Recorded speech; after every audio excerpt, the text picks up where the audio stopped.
Hey guys, welcome back to the channel. This is a story about what if Naruto has his ancestors' memories Sasuke bashing. Before I start, please support for more amazing content and do consider subscribing to my channel and share this video with your friends. This is written by jbriz and link in the description and support writer. Let's start the video. Chapter 1. Breaking the Seal. Night had fallen upon the streets of Konohagakure no Sato, and despite the tragedy that had befallen this village hidden in the leaves, the city was dead quiet. Most people had gone to sleep, hoping for good news the following morning. However, one pink-haired girl found a sense of insomnia drift over her as she found that despite her heavy eyes, she was unable to close them, a myriad of thoughts swirling through her head. Just the last night, Uchiha Sasuke had left the village to join with the traitorous snake Sannin, Orochimaru, who wanted Sasuke for nothing more than his body. You know, thinking about it like that really did make Orochimaru sound like some sort of pedophile, but that's not the point here. Only last night, she had professed her love to said Uchiha, only for him to knock her out and leave her in the cold night air while he silently left the village. The following morning, a retrieval squad of 4 genin and a newly minted chunin was assembled to track down Orochimaru's team of 4, who had been sent to collect Orochimaru's precious Sasuke-kun by promising him the power he needed to succeed in his goal of killing his brother. That squad consisted of Nara Shikamaru, Akimichi Choji, Hyuga Neji, Inuzuka Kiba, and finally Uzumaki Naruto. The final member of the team, Naruto, and her blonde-haired teammate had made it his promise of a lifetime to bring Sasuke back for her. While this bestilled a sense of comfort in the pinkette, there was something more there than even she was really aware of. A part of her just wanted Naruto to come back alive and unharmed, not really caring too much for what fate held for the Uchiha. However, this part of her remained silent until she finally managed to drift off to sleep. It was a peaceful day with the sun shining brightly upon Konoha. A 7-year-old Sakura had come to the park that day while her family was busy running their business. She was part of a civilian family in a shinobi village. Throughout her short life, she had seen the mighty shinobi of this village come and go, leaping from building to building, and to some, it was just an amazing sight. She had talked to her parents about it a lot and had decided that she wanted to become a shinobi but would sadly have to wait another year until she was old enough to enter the academy. However, today the shinobi appeared to be confused and lost, and much of the business sector in Konoha had been painted bright orange. It was obvious the shinobi were looking for the culprit, but they were having trouble finding him or her. For now, Sakura just shrugged it off, figuring the culprit would be caught soon enough, although a warm smile of amusement came to her face. As she reached the park, Sakura spied a group of girls around her age and figured it would be a good time to make some new friends. Despite being a happy and cheerful girl, Sakura was still lacking in the friend department, possibly due to her large forehead that everyone her age made fun of. "Hey everyone. I'm Sakura, does anyone want to play?" asked Sakura as she approached the group of girls. "Hey, what's up with that forehead?" called out one of the girls. "I don't know, it's huge," exclaimed another of the girls. "And ugly," commented another one as they all burst out in laughter. "So girls, it appears Ms. Forehead wants to play," said an intimidating girl with long dark hair by the name of Ami. "What do you say, girls? Shall he let her?" The girls took a step toward Sakura, who was now scared. These girls looked all too menacing, and she was most certainly afraid of the game they wanted to play. Sakura began backing up until she had reached the edge of the park and the beginning of the forest, perhaps they wouldn't follow her in there. Unfortunately for her, it appeared as if she was wrong, and this wasn't going to be her method of escape. As the scared Sakura backed up, she wasn't watching where she was going and tripped over a root, landing flat on her behind. "Alright girls, I think little Ms. Forehead here needs a makeover," said Ami. "Don't you think that'll help her out?" All the girls grinned sinisterly at Sakura and Sakura closed her eyes, expecting the worst to come. But it didn't. Sakura had opened her eyes just in time to see her attackers being pelted by a barrage of paint-filled balloons. The girl squealed a bit before running away as to not get sprayed with any more paint. "Yeah. Take that, your meanies. That'll teach you to pick on people, Tebeo," shouted a boy with spiky blonde hair who jumped down from the tree, holding a water balloon in his hand. Sakura's eyes shot wide as she eyed her savior. He turned around with a big foxy grin on his face. "Hi, sorry about them. I hope they didn't hurt you," said the blonde boy. Sakura shook her head. "No, thank you. Huh? Oh, sorry. The name's Uzumaki Naruto, Tebeo," declared Naruto. Sakura couldn't help but giggle a little bit at the blonde's enthusiasm at introducing himself. "Thank you, Naruto-kun. I'm Haruno," Sakura said Sakura, but saw that Naruto was examining her curiously and for some reason. "Is something wrong?" "Nothing, it's just you have a big forehead," said Naruto. This caused Sakura to shrink away, thinking she was being made fun of again. It was at this point that Sakura began to cry. All she had wanted was a friend, and even this boy, who she thought she could be friends with, was making fun of her. That is until Naruto finished his thought. It's actually kind of cute, said Naruto. It was at this time that they both heard the sounds of approaching ninja. I think he's over here. Oh crap. Sorry Sakura-chan, but I've gotta get out of here. Maybe I'll see you around sometime, said Naruto as he threw the paint balloon he had in his hand, nailing an Anbu square in the face mask with it before taking off with an entire Anbu squad in chase. The dream seemed to fast forward almost a year in time, with her and her blonde friend hanging out more and more. This day, they were hanging out around one of the small rivers flowing through the village. Naruto was teaching her how to skip rocks. Everything was enjoyable for her, and she enjoyed the times where she and her friend would meet up and play. He was one of the few people whom she felt she could actually be herself around, the only others being her own family and another blonde girl by the name of Yamanaka Ino. Sakura, honey. Sakura's head perked up as she heard her mother calling out for her. Hasan. I'm by the river. Called out Sakura. She turned around to her friend, wanting to introduce him to her parents. For some reason, Naruto had rejected any attempt to meet Sakura's parents and actually ran away whenever he heard or saw them coming. If this kept up, they were going to think she had an imaginary friend, which was something she obviously felt she was too old for. Oh please. She begged Naruto, wanting her mother to meet the blonde for the first time. I'm not so sure, Sakura-chan, said Naruto. What's wrong? It's not like she's going to bite or anything, assured Sakura. It's just the adults. You see, they kind of don't like me, and I don't want to lose. Naruto trailed off. Lose what? Asked Sakura. I don't want to lose you. For some reason, all the adults pull their children away from me, said Naruto. At that point, Sakura suddenly remembered the day over a year ago when she saw a certain blonde boy standing in the middle of the park while all the parents dragged their children away, scolding them. It was then that she realized that boy was Naruto, but the question was why. She had been friends with him for nearly a year now, and even though he could be a bit of a troublemaker at times with all his pranks, it was actually rather enjoyable, at least if you weren't on the receiving end of the prank. It's okay, I'm sure everything will be alright, said Sakura. Trust me. Oh okay, said Naruto hesitantly. There you are, Sakura, and who's you? Sakura's mother, Haruno Mibuyuki, never finished that sentence as she ran over to Naruto, slapped his hand away from hers and shoved the boy away, a look of hatred and fear in her eyes. Mom? Asked Sakura. Sakura, I never want to see you near that thing again. Demanded Mibuyuki. The words stung Naruto deep. Yet another of his friends was being taken away from him. What are you talking about, Mom? Asked Sakura. Naruto's actually pretty nice. We've been hanging out together for some time now and he's friendly and actually really funny. That's not the point here. He's not right. You're better off just staying away from him. Objected Mibuyuki. At this point in time, Sakura's father, the person who had appeared Sakura got her pink hair from, also came onto the scene. Honey, take Sakura home. I'll get rid of that, he said, pointing at Naruto. Mibuyuki nodded and dragged a struggling Sakura away. All Sakura could do at this point was mutter the words "I'm sorry, Naruto-kun" before her own mother slapped her across the face. Sakura jolted awake in the early morning. That had been an odd dream, and the most surprising part is that it had been about her and Naruto. What the hell was that even about? She couldn't figure out. Sure, she didn't hate him as much anymore since they were out of the academy, but she could never see herself actually playing with her teammate like she was in her dreams. Hopefully today's the day Naruto brings back Sasuke-kun, thought Sakura as she gleefully moved to the bathroom to get ready for the day ahead. Today was going to be a big day indeed, but not in the way she thought. It was later in the evening and Sakura was walking around town until she heard Ino call out. Hey billboard. We've gotta go now. Shouted Ino. Ino pig. What's up? Asked Sakura. They're back. And apparently Choji, Niji and Kiba are in the hospital. Shouted Ino, grabbing Sakura's wrist and dragging the pincat back. It was on their way to the hospital that the skies opened up and rain began to wash over Konoha. As Sakura and Ino arrived at the hospital, they saw Shikamaru standing in the middle of the hallway, his eyes still red and wet as if he had been crying. Tsunade was standing outside the door to the operation room with a look of success on her face. Son-sama, how is he? Asked a worried Ino. Don't worry Ino, Choji will be fine. And so will Niji from the sounds of it, said Tsunade. And Sasuke-kun and Naruto? Asked Sakura. Tsunade sighed. I don't know, they haven't gotten back yet. You had better make sure you come back safely, Gaki. For Sakura, not knowing where Sasuke was a hard blow for her. But then there was that part of her screaming out, caring for Naruto and not Sasuke. Again, it was silenced. Sakura. You alright? Asked Ino.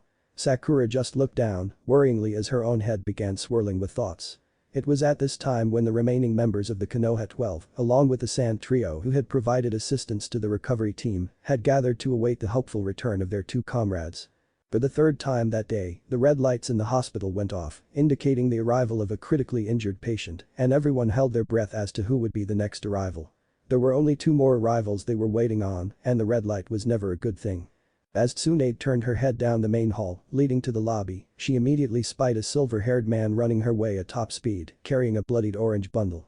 Everyone's eyes, especially Sakura's, widened in horror, and Tsunade could only help but stand there in complete and utter shock, as her past looked as if it was going to repeat itself again. "Tsunade-sama, we need to get Naruto into operation immediately, he's fading even as I speak," said Kakashi. "Tsunade-sama." Swan could barely speak. "Tsunade-sama," shouted Shizune. "Damn, get a stretcher over here stat." Within seconds, a stretcher was brought and Naruto was laid down so that everyone was able to see the hole that was still present in his chest. The healing abilities of the Kyuubi had been hard at work repairing the most vital of things, but even with Ibiju's help, it still wasn't enough. Naruto was dying, and the only one who could save him had frozen up. Everyone rose to their feet to get a better look at just what had befallen the cheerful blonde bundle of energy they all knew and love. "Tsunade-sama. Snap out of it," shouted Shizune as she gave Tsunade a strong slap across the face, hoping to snap her master back to reality. Tsunade lifted her hand up to her still pink cheek and rubbed it. "Tsunade-sama, I'm..." "Shizune, thank you," said Tsunade before she began to yell out. "Get him into the now." As Naruto was wheeled off into the to undergo a life-saving operation against time, everyone was left standing there in the hall, speechless until Guy finally spoke up. "What happened, Kakashi?" Pada Kakashi, the copy ninja, and Jonin sensei of the team that had practically imploded upon itself, raced to the side of the battle, hoping to arrive before it was too late. This was his team and he wanted to do everything he could to keep them together and happy. He owed it to his former teammate, Uchiha Obito, and his late sensei, Namikaze Minato, to see that these 2 boys were happy and safe. As the skies opened up and rain began to pour down upon the silver-haired Jonin, his pace increased as he now knew he was running out of time. If he didn't hurry, the scent would be gone and his hopes lost. Kakashi and his lead, a dog by the name of Pakin, raced forward towards the site of the conflict, hoping nothing too drastic had been done just yet. As Kakashi approached the cliff overlooking the Valley of the End, his single visible eye widened in horror at the sight that befell him. His orange-clad student laid along the bank, 2 large holes in his blood-stained jumpsuit, one in his shoulder and one directly over the boy's heart. The scarecrow raced down to the scene, a single thought repeating itself in his mind. "Please don't be dead, Naruto." Surely a chidori to the heart would kill a person instantly, but Kakashi held onto the sliver of hope that the very thing that his blonde student was cursed with was keeping him alive. Yes, the blonde was the Jinchuriki of the Kyuubi no Kitsune, the very monstrosity that attacked Konoha almost 13 years ago. It was because of this curse that Naruto had suffered his entire life at the hands of the village, being constantly beaten, shunned, insulted, and even almost killed on numerous occasions. It had been the very thing that cursed Naruto's life that had kept him alive throughout all of those events, and all Kakashi could do now was hope that the Kyuubi was keeping him alive now as well. When he was able to get his first good look at his student, he could already see that the hole in Naruto's chest was smaller in size than a normal chidori would have caused, giving him hope that Naruto was alive. As he reached Naruto he checked for a pulse. Thankfully there was one, but it was weak. Even with the accelerated healing, courtesy of the Kyuubi, Naruto was still dying. Taking one last quick look around, Kakashi saw the only sign of Sasuke being the scratched forehead protector lying next to Naruto. Sasuke was long gone and it was too late to catch him, but that was now the least of Kakashi's worries. He had to get Naruto back to the village immediately to be treated if the boy had any hopes at surviving, and so Kakashi popped a few food pills, picked up the blonde, and raced back to Konoha with time working against him.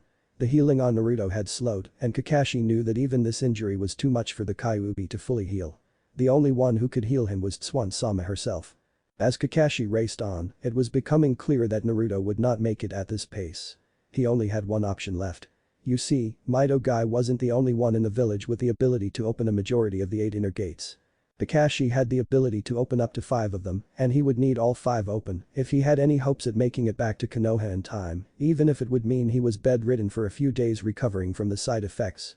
Gates of opening, healing, life, pain, and limit open. A massive surge of chakra flowed through Kakashi, and his speed increased greatly. Now, all he had to do was to try and maintain this level of chakra until he reached Konoha. Did Sasuke-kun really try and kill Naruto? No, it couldn't be, thought Sakura as she was trying to digest the thoughts amongst those already spinning in her head, primarily those from last night. He can't, muttered Sakura. It was then that Ino snapped around to her pink-haired friend. You had better not be thinking of defending that stuck-up bastard. To say everyone was shocked by Ino's outburst would be an understatement. To everyone's understanding, she was still thought of as one of Sasuke's biggest fangirls, and to hear her call him a bastard shocked everyone. Ino got no reaction from Sakura, which was odd. Something was wrong, Sakura hadn't blurted out something in defense of her precious Sasuke-kun as Ino had expected. Instead, she was just frozen there, not doing a thing. "Sakura?" asked Ino, waving her hand in Sakura's face to try and grab the pinkette's attention. "Hey Sakura?" Ino decided to shake Sakura on the shoulder, only for the pinkette to collapse completely to the floor. "Sakura-san!" shouted Lee, rushing to catch her before she hit the floor. Immediately, the jonin around were around Sakura to see why she had suddenly collapsed. "Sakura!" shouted Kakashi as he tried to wake his student out of whatever fainting spell had hit her. Kurenai immediately drew a flashlight out of her back pocket, opened Sakura's closed eye and shone the light, looking for some sort of pupil dilation. "Shit, she's not responding," swore Kurenai. "Get a stretcher over here." Within seconds Sakura was also on a stretcher and being carried away for treatment, if only they knew what to treat. "Kurenai-sensei? What just happened?" asked a scared Ino. "I don't really know. It's like her brain has shut down on her," said Kurenai. "But the question is why?" "What can we do?" asked Ino. "Not much I'm afraid, but see what the tests say," said Kurenai. "Sakura, please come back," thought Ino. The light to the earth flickered, indicating that Naruto's operation had just finished and everyone was now holding their breath to see if Naruto would emerge alright.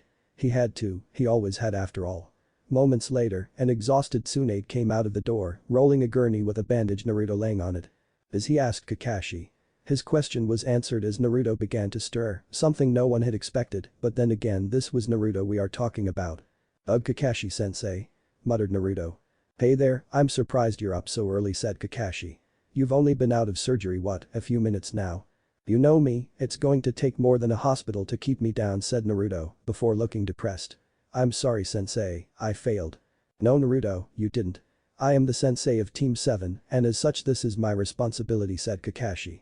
"Just rest for now and everything will be okay. I hope." "Kakashi-sensei, where's Sakura-chan?" asked a concerned Naruto, looking around. "Naruto," she spoke Ino. "She's not here. I was hoping maybe she'd be here. But I get it, she probably hates me for not bringing Sasuke team back," said a disappointed Naruto. "Naruto, don't think that," replied Ino. "I'm sure she cares about you. I know she does, but I don't know where those feelings for you went. You were the first one she ever called a friend. Where did that Sakura go?" "No, it's alright Ino. Perhaps we never were meant to be friends," said a depressed Naruto. "You tried and I can't thank you enough for that, but I guess those times were never real." "Naruto, she passed out when she heard what happened," said Ino. Naruto's eyes quickly shot over towards the other blondes. What happened?" said Naruto, trying to get out of bed, only to be restrained by Tsunade. "If you even think about moving around, I'll make sure you don't leave that bed for the rest of the year," growled Tsunade. "Tsunade-sama," spoke Shikamaru. "What do I have to do to be condemned to a bed for an entire year?" This earned a round of laughter from everyone. "Oh, you shouldn't worry about that. You've got far too much to do that I don't even know if you'll need a bed at all for the next year," replied Tsunade, earning a groan from Shikamaru. "Ino, what happened to Sakura-chan?" asked Naruto. "Yes, I believe you mentioned she fainted. What happened?" asked Tsunade. "We don't really know," Hokage-sama spoke Kurenai. "One moment Kakashi told us what happened and the next, she collapses." "I see. Well, sadly we'll just have to wait for the tests. Although Ino, if you could go and get your dad. I have a feeling his services might be required," said Tsunade. "Right away," Hokage-sama said Ino. "Hold on, what's going on? Ino, you can't actually think Sakura truly cares for Naruto after everything she put him through during the academy," said Chaoji. "And what does he mean by you tried?" "It's going to be hard to believe, but before the academy, those two actually used to be really close friends, but then something happened just before we started the academy and well, you all know the rest of it," explained Ino. "I just don't know what happened."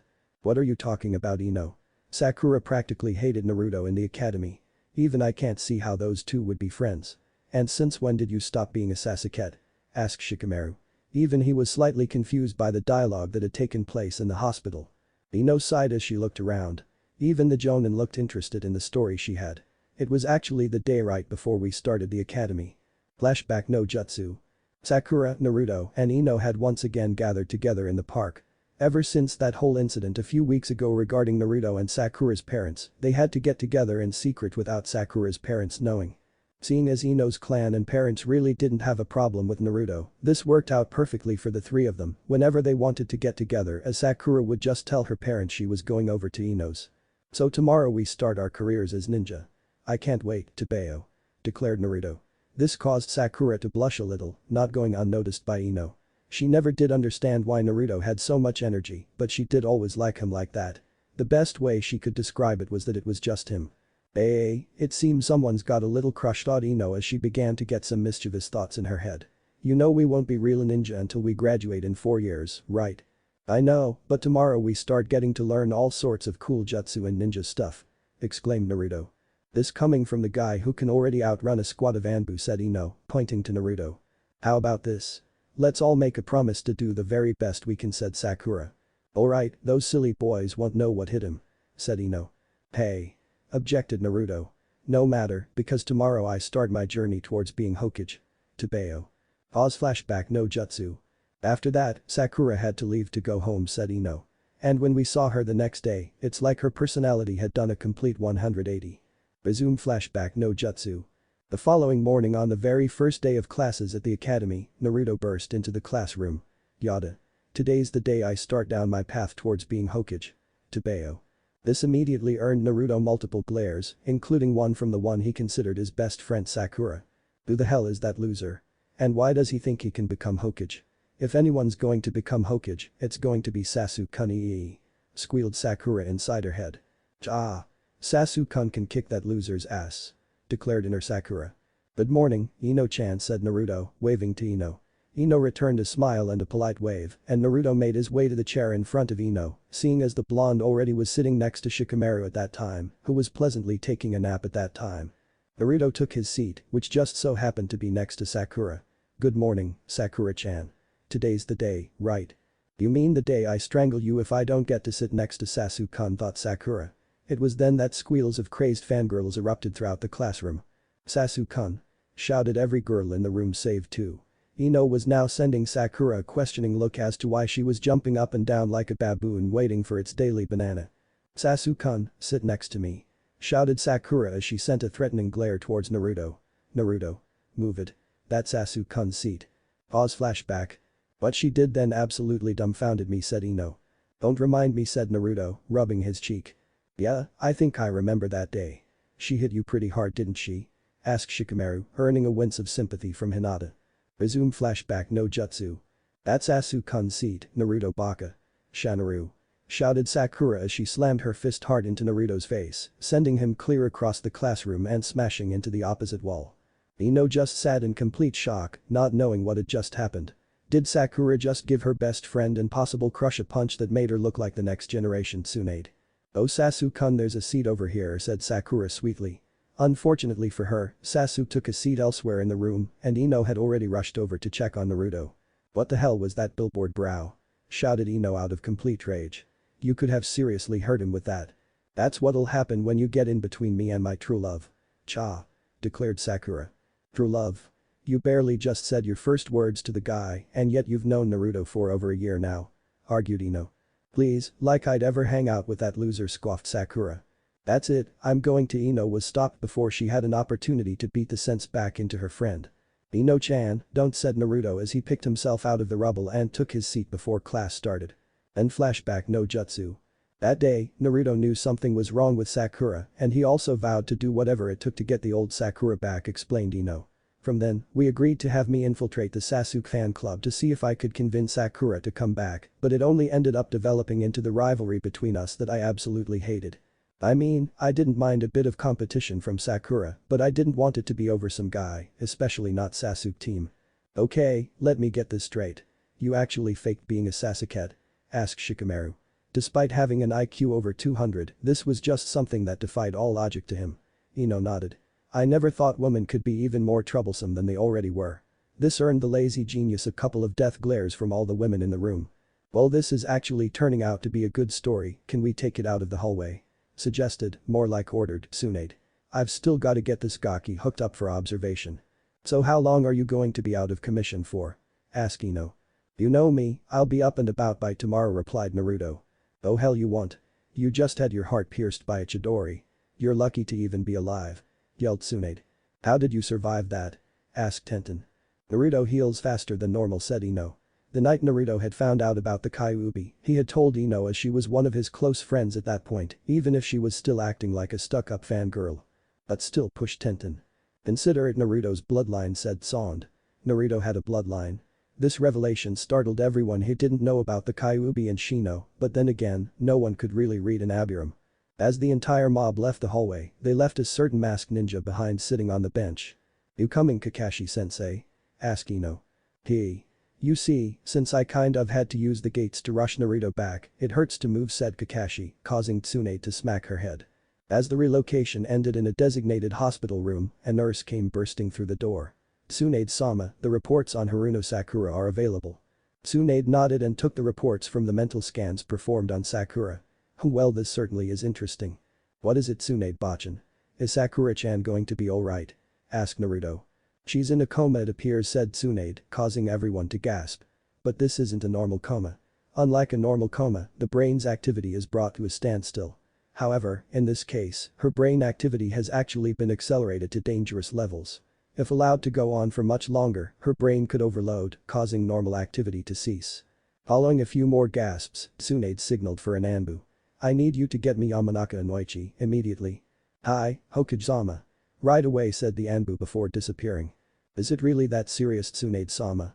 asked Ino out of concern for Sakura. "I'm afraid it is. I don't even know what's going on and your dad's our best bet when it comes to the mine," said Tsunade. "I'm sorry, but I'm going to go and check on Haruno. If you all want, you can remain here, but I can't have anyone else inside with us." No more than 15 minutes later, Inoichi was already in observation room set up for Sakura, along with Tsunade and Shizune. "So her brain processes have increased to dangerous levels?" asked Inoichi. Tsunade nodded. "We need you to tell us what the hell is going on in there," said Tsunade. "Hi, Hokage-sama," said Inoichi as he placed his hand on Sakura's head and prepared to take a mind walk. Inside Sakura's head. As Inoichi was looking around Sakura's head, at first glance, it appeared to be nothing out of the ordinary for a regular genin. However, even he could tell that her brain was working at a much faster pace than it should have been as the heat inside Sakura's head increased as he got closer to her actual brain. Tsunade was right, if it continued on like it was now, Sakura's brain would completely overheat and shut down. It was then that he saw the cause of the problems, a broken seal, placed on the underside of the brain where memories are processed. A seal? Why would a genin have a seal on their brain? Asked Inoichi as he moved in to examine the seal more closely. Thankfully, it proved to be unguarded as the one who placed it on Sakura must not have been expecting anyone to come in here, at least not for a while. However, that didn't make things easy for Inoichi. He recognized that seal. It was a Yamanaka memory alteration seal. What the hell is this doing on Sakura?" asked Inoichi. That seal had been forbidden in the Yamanaka clan for the very reason Inoichi was in there now. The seal was rather easy to break by emotional trauma, and if it did break, then the very thing that was happening to Sakura would happen until the brain completely overloaded. The only good thing that came out of this was that Inoichi knew how to remove it, and thankfully it wasn't too late to do so. Also, he would be able to find out who and why that seal was placed on Sakura in the first place.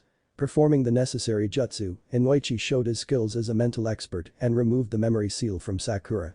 Immediately, he could feel her brain activity settling down to a normal level. Now it was time for answers as he pulled out one of Sakura's memory scrolls. Ino had mentioned Sakura had started acting weird around the time when they started the academy, so he figured it would be best to start around there. The day before the start of the academy, Sakura was walking home from the Yamanaka compound after spending some time with her two best friends. She was happily humming a cheerful tune. Seeing as her and Naruto-kun were supposed to be in the same class together, that would give her a chance to get to spend some quality time with him. The only problem was that some hotshot Uchiha was supposed to be in her class as well.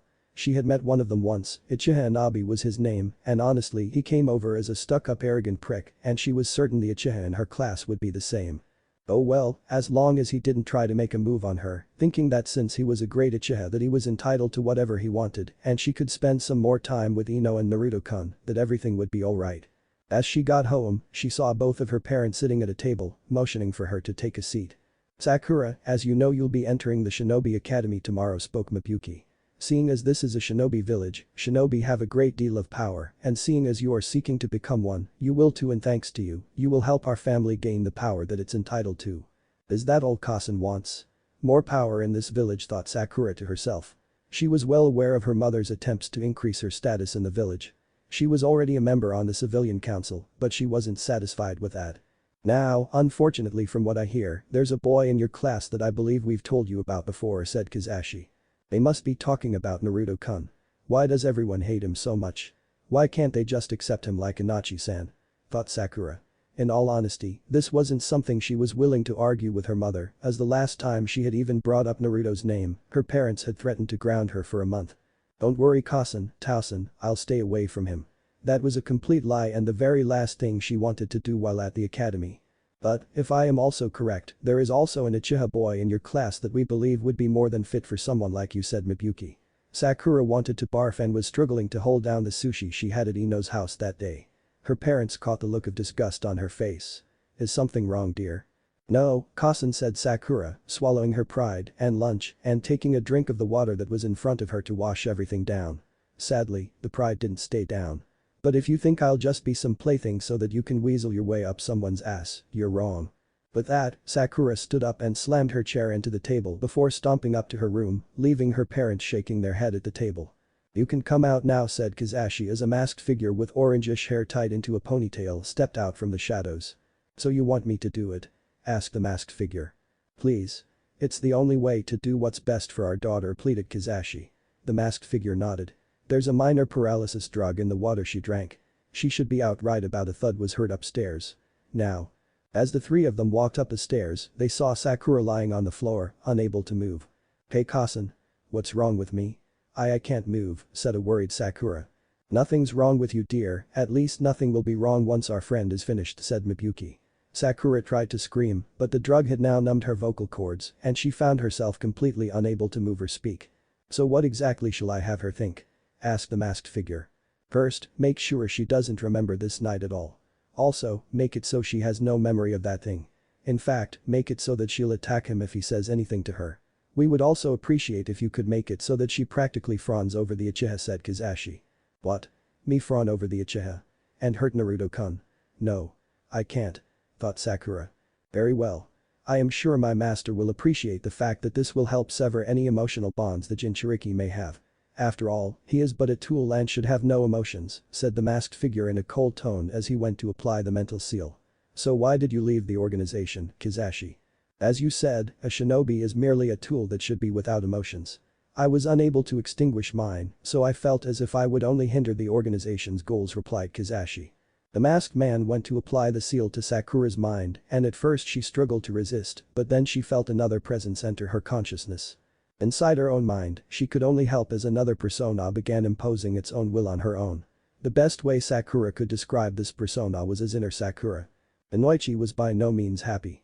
Not only had he discovered that a forbidden seal had been applied to a mere child, but also that it was done by one of his own clansmen, and he had a pretty damn good idea as to who it was. Now the only thing left to do was to find this alternate persona. Fortunately, he didn't have to look too far. Get out of my head, you don't know what you're messing with.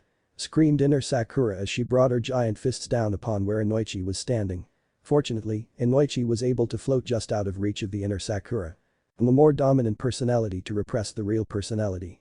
Yeah, that seal definitely is a pain in the ass. One reason why it was forbidden in the first place, thought Inoichi.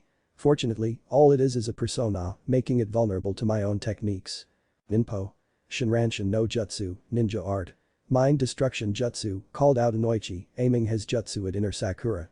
His jutsu hit its target and inner Sakura began to cry out in pain as it slowly began to crumble away under the effects of Inoichi's jutsu.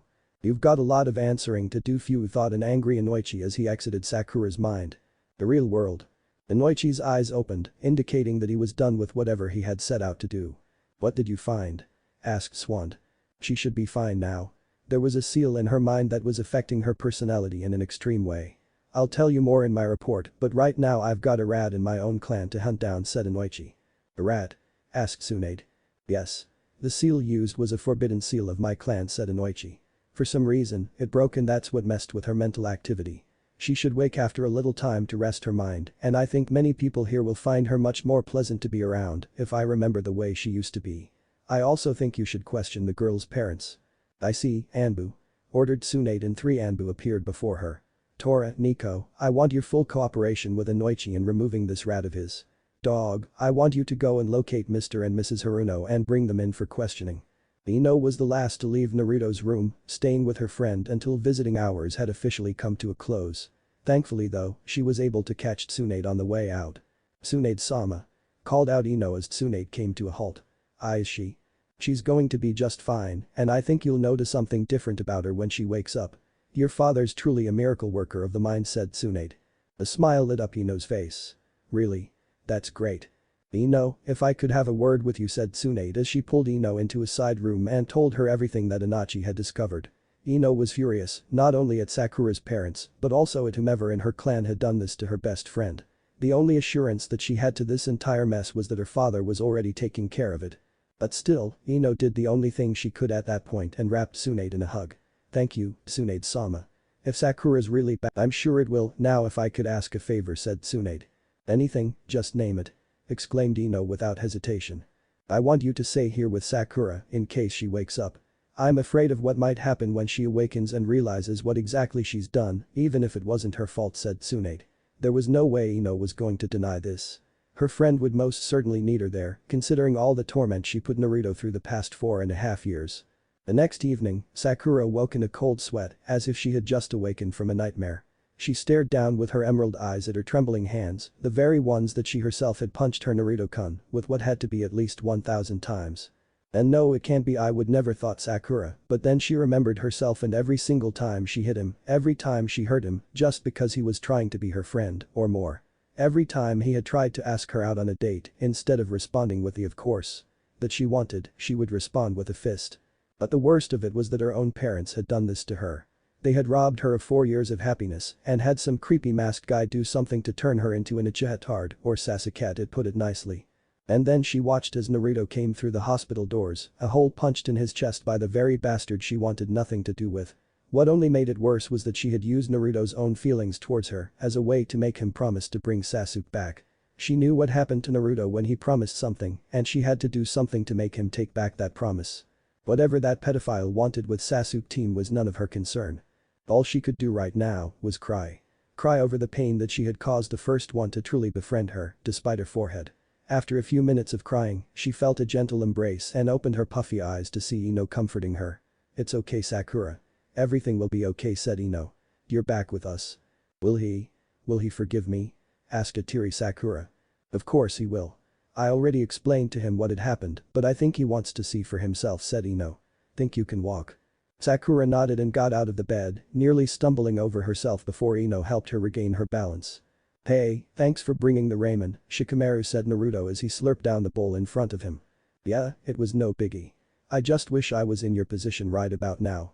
Although if I was, I'd probably be dead right about now, joked Shikamaru.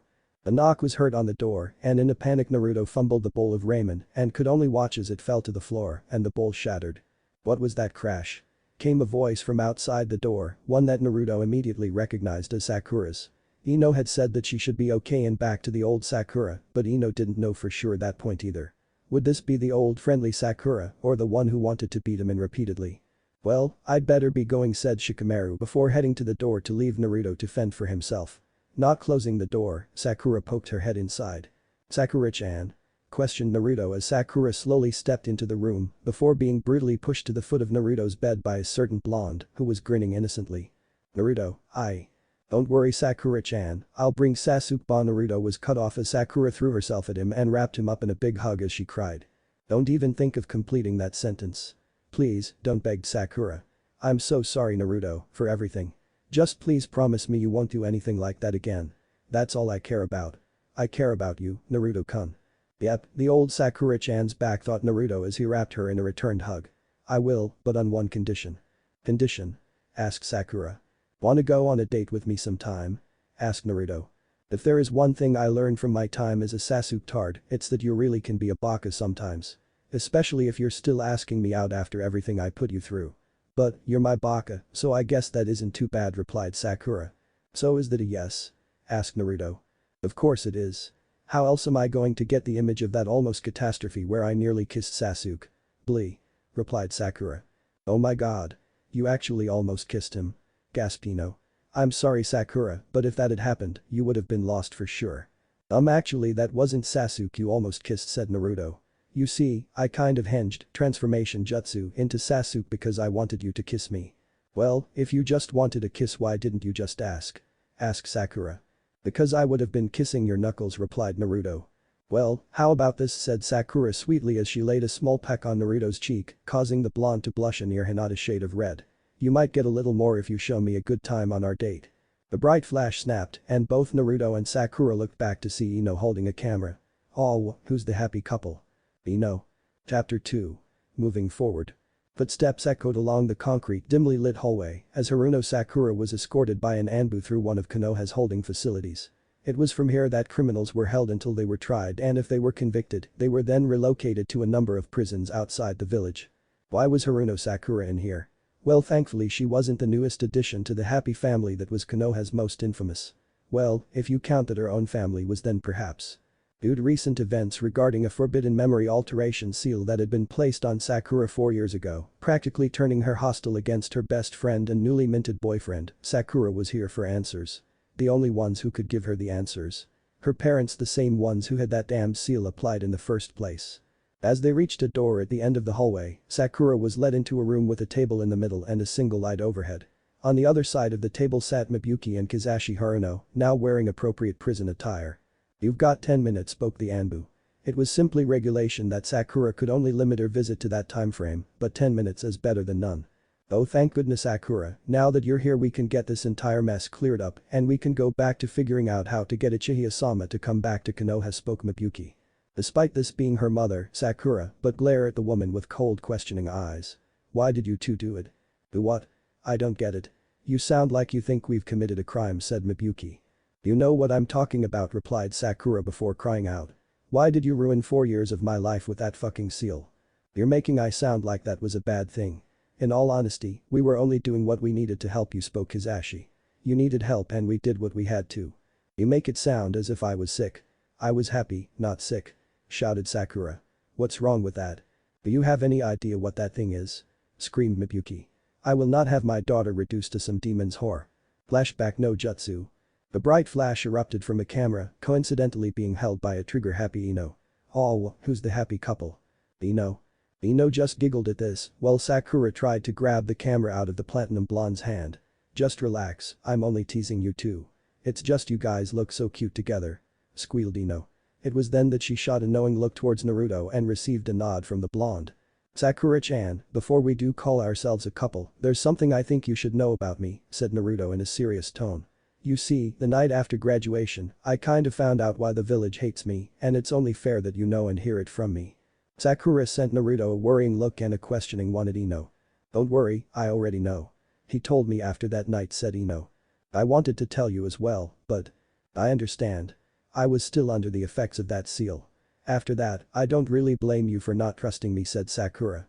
It's not that I didn't trust you, it's I didn't trust what was making you act like you were.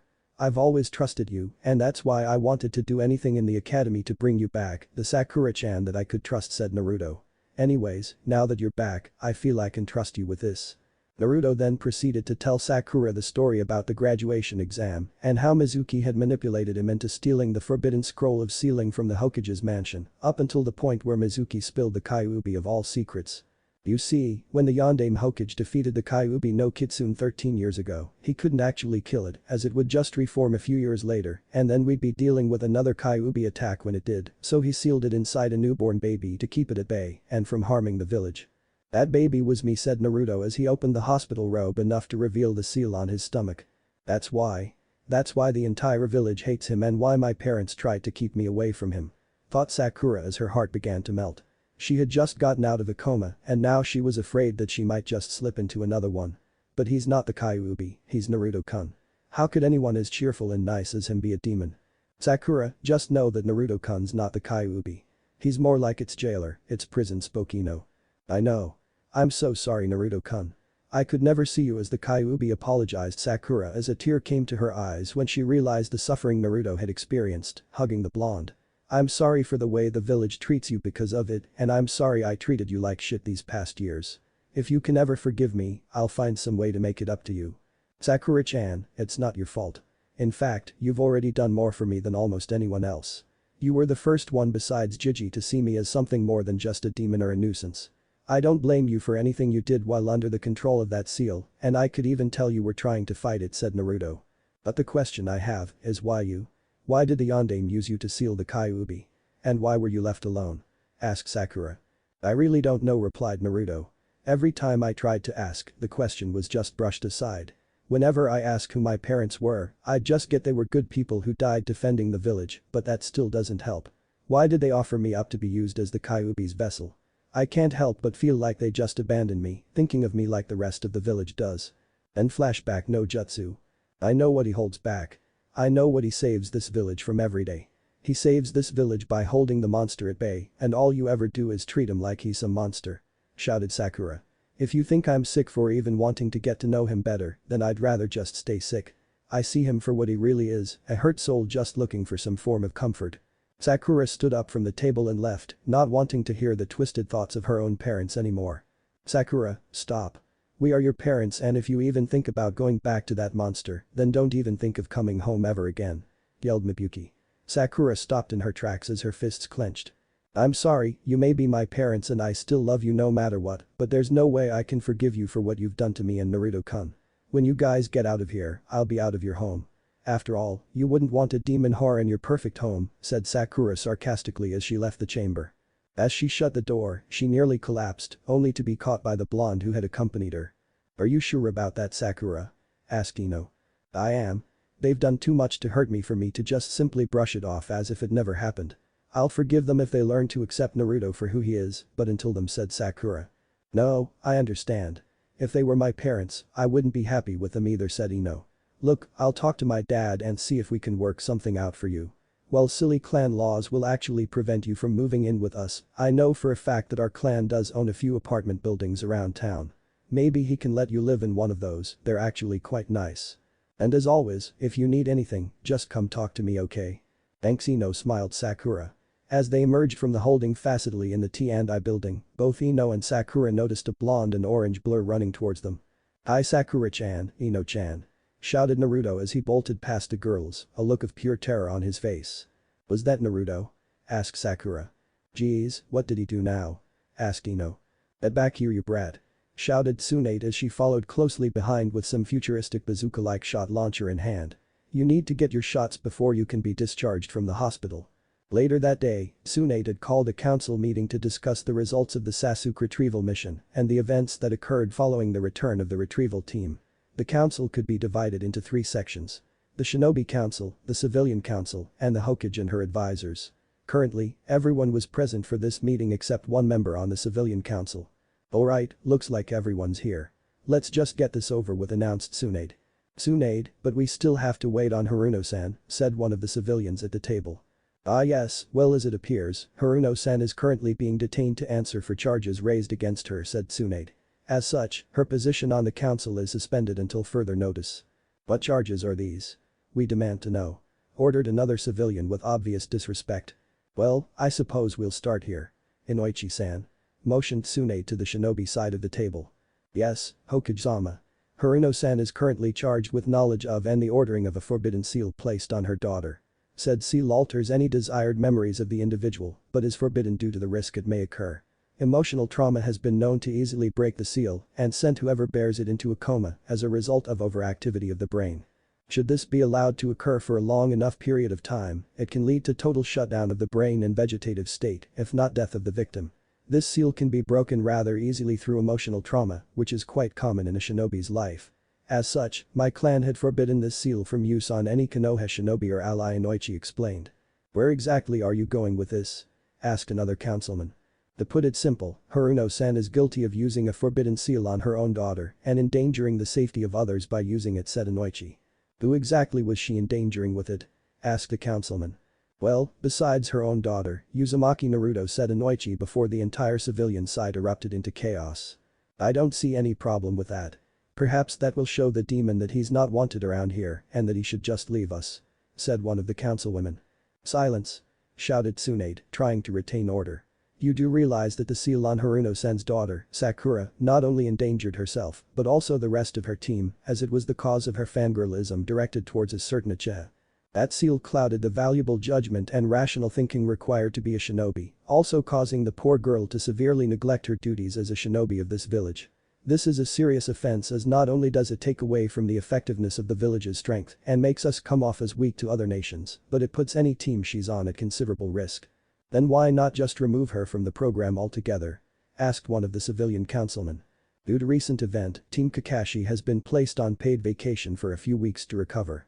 Inoichi is currently monitoring Sakura's condition with regular sessions, and by the time he thinks she's fit to resume her duty, then I will reinstate Team Kakashi as an active squad, said Tsunade. Which leads me to the next thing on the agenda. As you are all aware, Uchiha Sasuke left the village 3 nights ago to join forces with my former teammate, Orochimaru. A recovery squad consisting of Akimichi Chouji, Inyazuka Kiba, Hyuga Niji, Uzumaki Naruto, and led by Nara Shikamaru, was deployed to retrieve Sasuke with backup from Rock Lee and our allies from Suna. That mission has failed and Uchiha is now in league with Orochimaru. It's all that demon's fault. If he hadn't been on the mission, Uchiha-sama would still be here. Declared one of the members. That thing should have to pay for the failure of the mission. Councilman Sabansu, let me make one thing clear, glared Tsunade towards the councilman who had suggested Naruto's fault. Uzumaki Naruto did everything he could stop that traitor from leaving the village, and how was he repaid? With a fucking hole in his chest. And don't you dare refer to Uzumaki Naruto as demon or thing ever again. Tsunade's fist slammed down into the table, shattering it into thousands of splinters and scaring the shit out of the civilian council members due to the sheer force of the killing intent focused from the shinobi side of the council. If you don't believe me, just as in his Kuketsume. I have analyzed the mission report myself and I find no fault in the actions of all members of the mission. The only reason they failed was because this was a mission that should have warranted Jonin or Anbu level support, explained Shikaku. In all honesty, we are lucky to have all 6 talented shinobi alive and set to make a full recovery. Then why weren't there any Jonin or Anbu on the mission team? Asked one of the council members. It's because the team sent to retrieve Uchiha Sasuke was all this village could afford. And actually, the sound team did encounter a team of Jonin level shinobi, said Tsunade. The report from Shizune stated that her team was defeated by the sound 4. The fact that a bunch of 13 to 14-year-old shinobi were able to hold their own against these monsters when a Jonin team couldn't certainly is commendable and will be considered during the next round of promotions. Besides, Hada Kakashi was dispatched as soon as he was available but arrived too late and was forced to choose between saving Uzumaki's life or pursuing Uchiha. Then why didn't he pursue? Demanded one of the council members. Because, unlike Uchiha, Uzumaki is a valuable asset to this village and not a traitorous scum. Shouted Tsunade. I have already marked Uchiha as a traitor and a criminal within our own book. But what about the Sharingan? Shouted one of the members of the civilian council. There are other ways, spoke a new voice to the conversation. Tsunade looked over to the advisors section of the table to see that it was Danzo who had spoke up. If Uchiha is unlucky enough to be brought back alive, and trust me, I've already made a bet on him being killed. This earned a few laughs from those who knew of Tsunade's luck when gambling. Then perhaps we can use him to ensure the Sharingan survives, but I could honestly care less what happens to it. You can be serious with following through with this threat. I say we take it to a vote. Whether or not to grant Uchiha-sama amnesty and what to do with the Uzumaki, said one of the civilians. Are you still suggesting we punish Uzumaki Naruto for whatever it was that he didn't do? Asked an increasingly irritated Tsunade. I second that, spoke another civilian.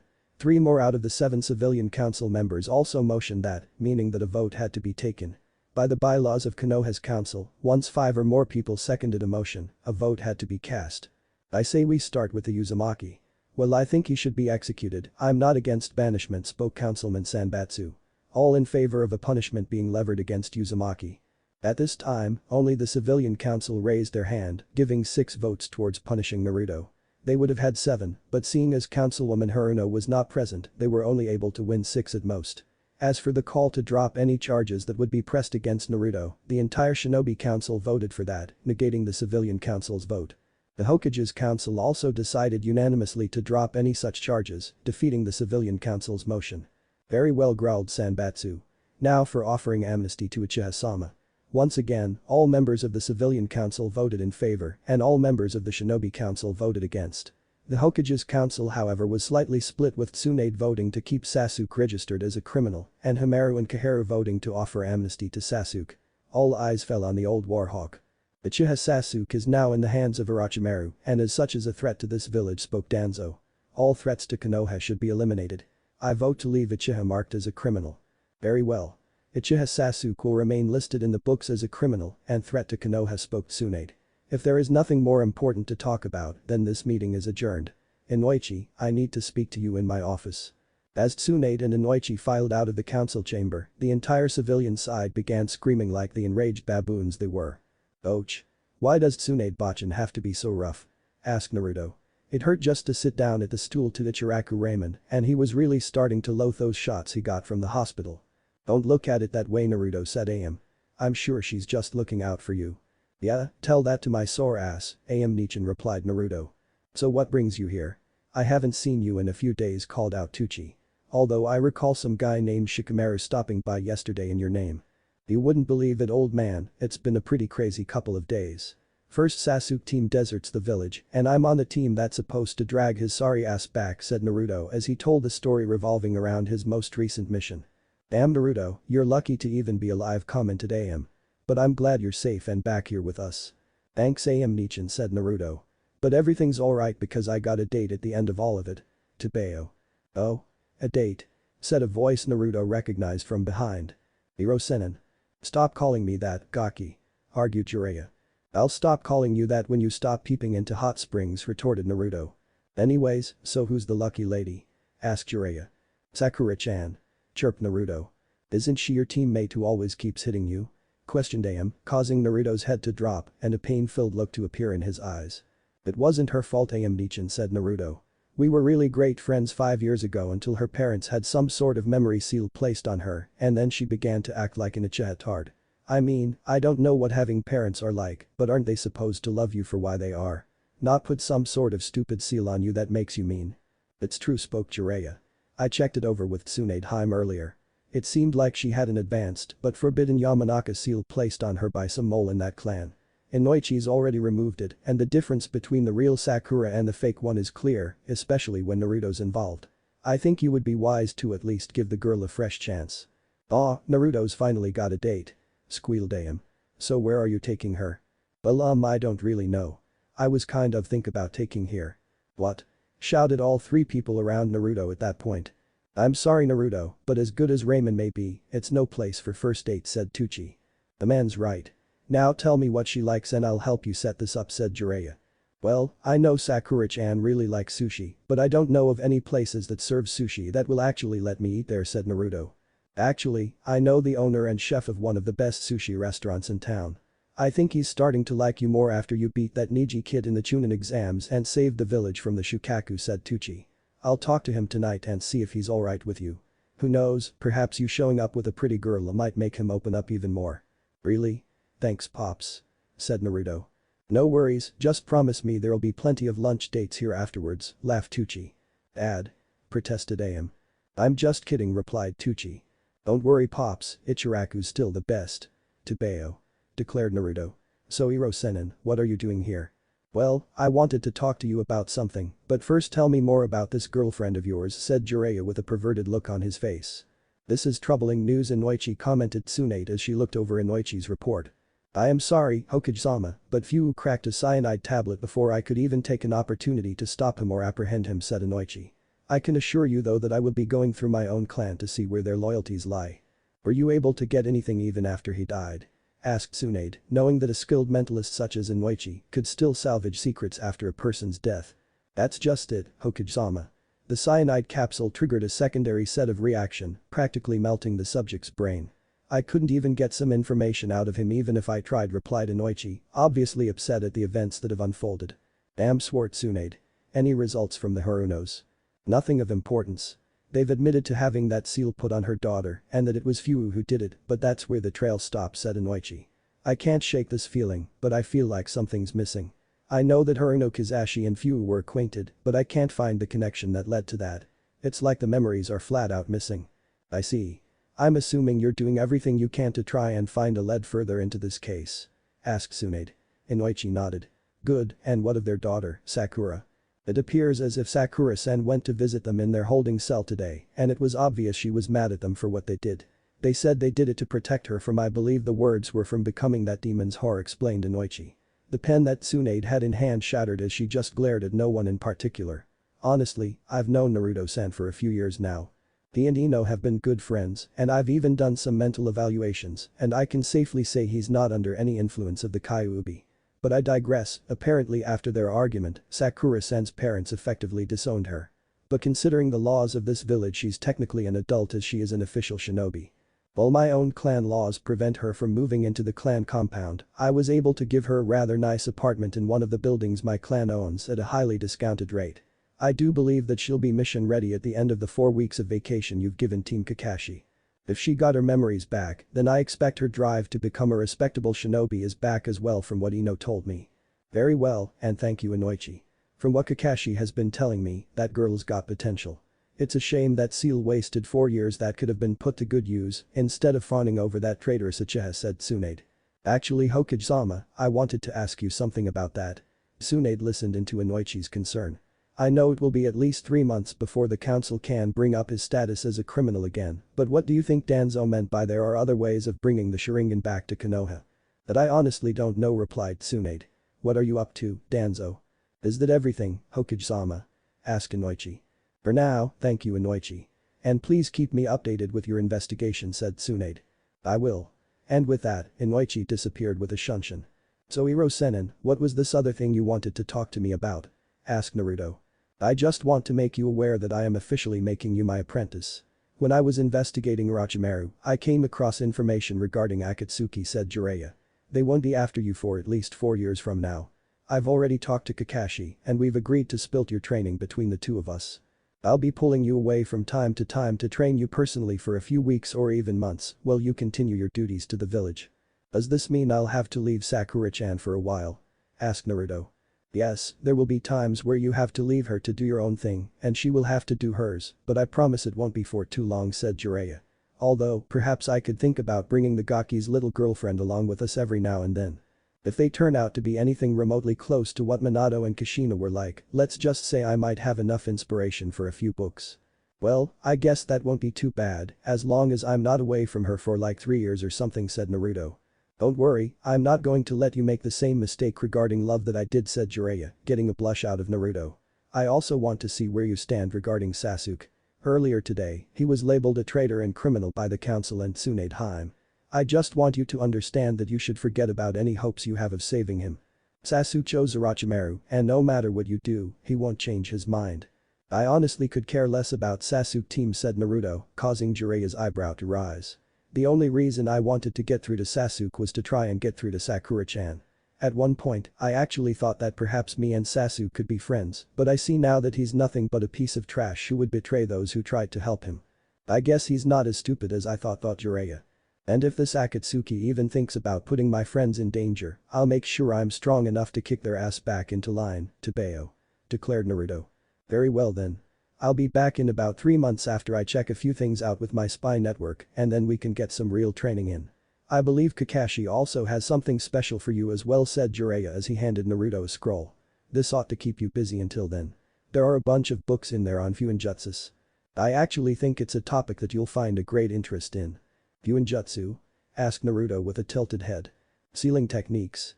You can do a lot of things with them if you're good enough, said Jiraiya. If you need any help with those, Kakashi also has some knowledge on the subject, although not as much as myself. Well, I'm off. See you, Naruto. As Naruto returned to his apartment late in the night, he found a note pinned to his door. Naruto. Meet at training ground 7 tomorrow at 10 a.m. Kakashi. The picture of a dog that resembled Pakin was drawn at the bottom of the note. Heh, looks like it's time to get back to training. Hiro-sennin said he's got something good. I wonder if it's anything like this Fuinjutsu stuff. Naruto had actually lost himself in a book for once. That Fuinjutsu stuff Hiro-sennin had given him was not at all what he expected. It was awesome. Sakura was practically dancing on her way to meet with Kakashi-sensei and Naruto-kun the next morning. The apartment that Ino's father had given her was awesome, with a spacious living room, comfortable bedroom, and amazing shower, one of the reasons why she was so energetic this morning. She was still slightly depressed that yesterday's meeting with her parents went as it did and they had, for the most part, disowned her, but at the same time, she was finally ready to move forward with her life, and if that was something her parents would try to stop, then things were probably better off the way they appeared to be turning out. As Sakura approached the training ground at 10 o'clock, she saw something she never imagined she'd see. Is that Naruto reading a book? She thought, rubbing her eyes to make sure that Seal hadn't messed with her vision. Indeed, Naruto was perched atop one of the training posts with a book in hand. "Naruto-kun," shouted Sakura, grabbing the blonde's attention. "Good morning, Sakura-chan," chirped Naruto. "I'd never thought I'd see the day when you pick up a book," said Sakura. "What are they on anyways?" "Gyuinjutsu. Hiro-sennin gave them to me before he said he had to leave for a few months." Naruto trailed off as he remembered that Jiraiya would periodically be taking him on long trips away from the village. "Look, Sakura-chan, Hiro-sennin said he was taking me on as his apprentice apparently, and he said that over the next 4 years, he'd be taking me out of the village to train personally periodically." "How long are we talking?" asked Sakura. "Not really sure. He said maybe a couple of weeks to a few months every now and then," replied Naruto. "I see," sighed Sakura. She could most likely handle the couple of weeks, but a few months away from her Naruto-kun. Well, she would definitely have to find something to keep her occupied then at the very least, but even then it would be hard. "It's not that I want to, although the idea of training with Hiro-sennin's pretty cool. He's the one who taught me summoning and the Rasengan," said Naruto. "But I have to." "Wait, you can summon? You mean like Kakashi summoning Pakin?" asked Sakura. Naruto grinned and nodded. "Yeah, watch. Kuchiyus no Jutsu, summoning jutsu." The blonde slammed his hand on the ground and a puff of smoke appeared. "Yo," said Gamakichi as he appeared as Naruto summoned. Sakura began freaking out before falling on her behind. That's a talking frog," cried Sakura. "Hey Gamakichi," said Naruto. "Oh Sakura, this is Gamakichi." "What's up cutie," said Gamakichi, winking at Sakura, causing the pin cat to shiver. A moment later, Gamakichi returned back to Mount Myaboku and Naruto looked over at his shivering girlfriend. "Huh? What's the matter, Sakura-chan?" asked Naruto. "Nothing, frogs just give me the creeps," admitted Sakura as Naruto apologized. "Did I really allow myself to fall that far behind?" asked Sakura, thinking of the past 4 years. "You can make physical clones, summon frogs, and use that Rasengan jutsu, and yet all I know are the basic 3 academy jutsu." "What are you talking about, Sakura-chan, you're an awesome ninja," declared Naruto, trying to cheer her up. In reality, even he was aware that Sakura was behind as a ninja. "Don't lie to me. I know I'm probably the weakest out of everyone right now," admitted Sakura. "Hey, don't feel down. I'm sure Kakashi-sensei's got some amazing jutsu for us," said Naruto. Now if only he'd show up on time. This earned him a giggle from Sakura. "Look, it's not your fault. What your parents did to you is just disgusting and it really hurt you as a ninja, but you can't let that keep you down. Now that you're back to your old self, you're going to start kicking everyone's ass. After all, you were the one who had us promise to become the best ninja we could be." Sakura could only help but smile at Naruto's words. That promise to become the best ninja had been the last word she had said to Naruto before the seal had changed her. "Thanks, Naruto-kun. You're right, I've been slacking for nearly 5 years and now it's time to get myself in gear." "That's the Sakura-chan I know," said Naruto. "Anyways, we're going to be here a while, most likely, so do you want a book? It really is interesting stuff." Sakura took the book and the two waited for Kakashi-sensei to arrive 2 hours later. "Yo," waved Kakashi, appearing in front of them. "You're late." Sorry. I would have been here on time, but there was this little old lady," and Kakashi saw the death glare his 2 remaining students were giving him. "Anyways, it appears as if we need to talk." "So you're both aware that we're down 1 team member," said Kakashi. "If you aren't aware of it, Sasuke's been marked as a traitor and criminal of this village. I just want to see where you both stand on that. You told us before that those who break the rules are trash, but those who betray or hurt their comrades are even worse," said Sakura. "As far as I'm concerned, Sasuke betrayed the village, making him trash. What sort of person puts a chidori through their friend's chest?" Kakashi looked over at his blonde student. "What more is there to say? Sasuke left us for the snake pedophile who killed Jiji and many other comrades. Sakura-chan's right, he's worse than trash."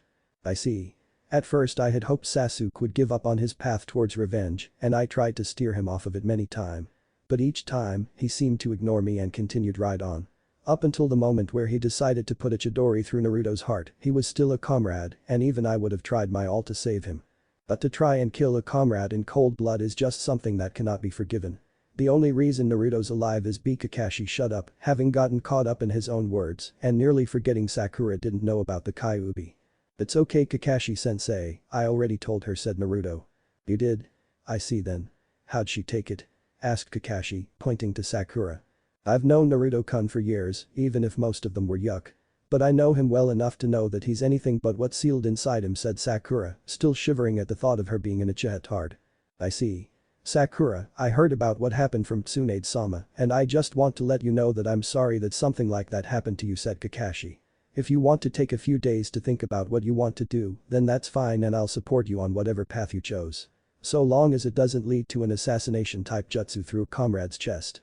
I already know what I want to do, Kakashi-sensei, said Sakura.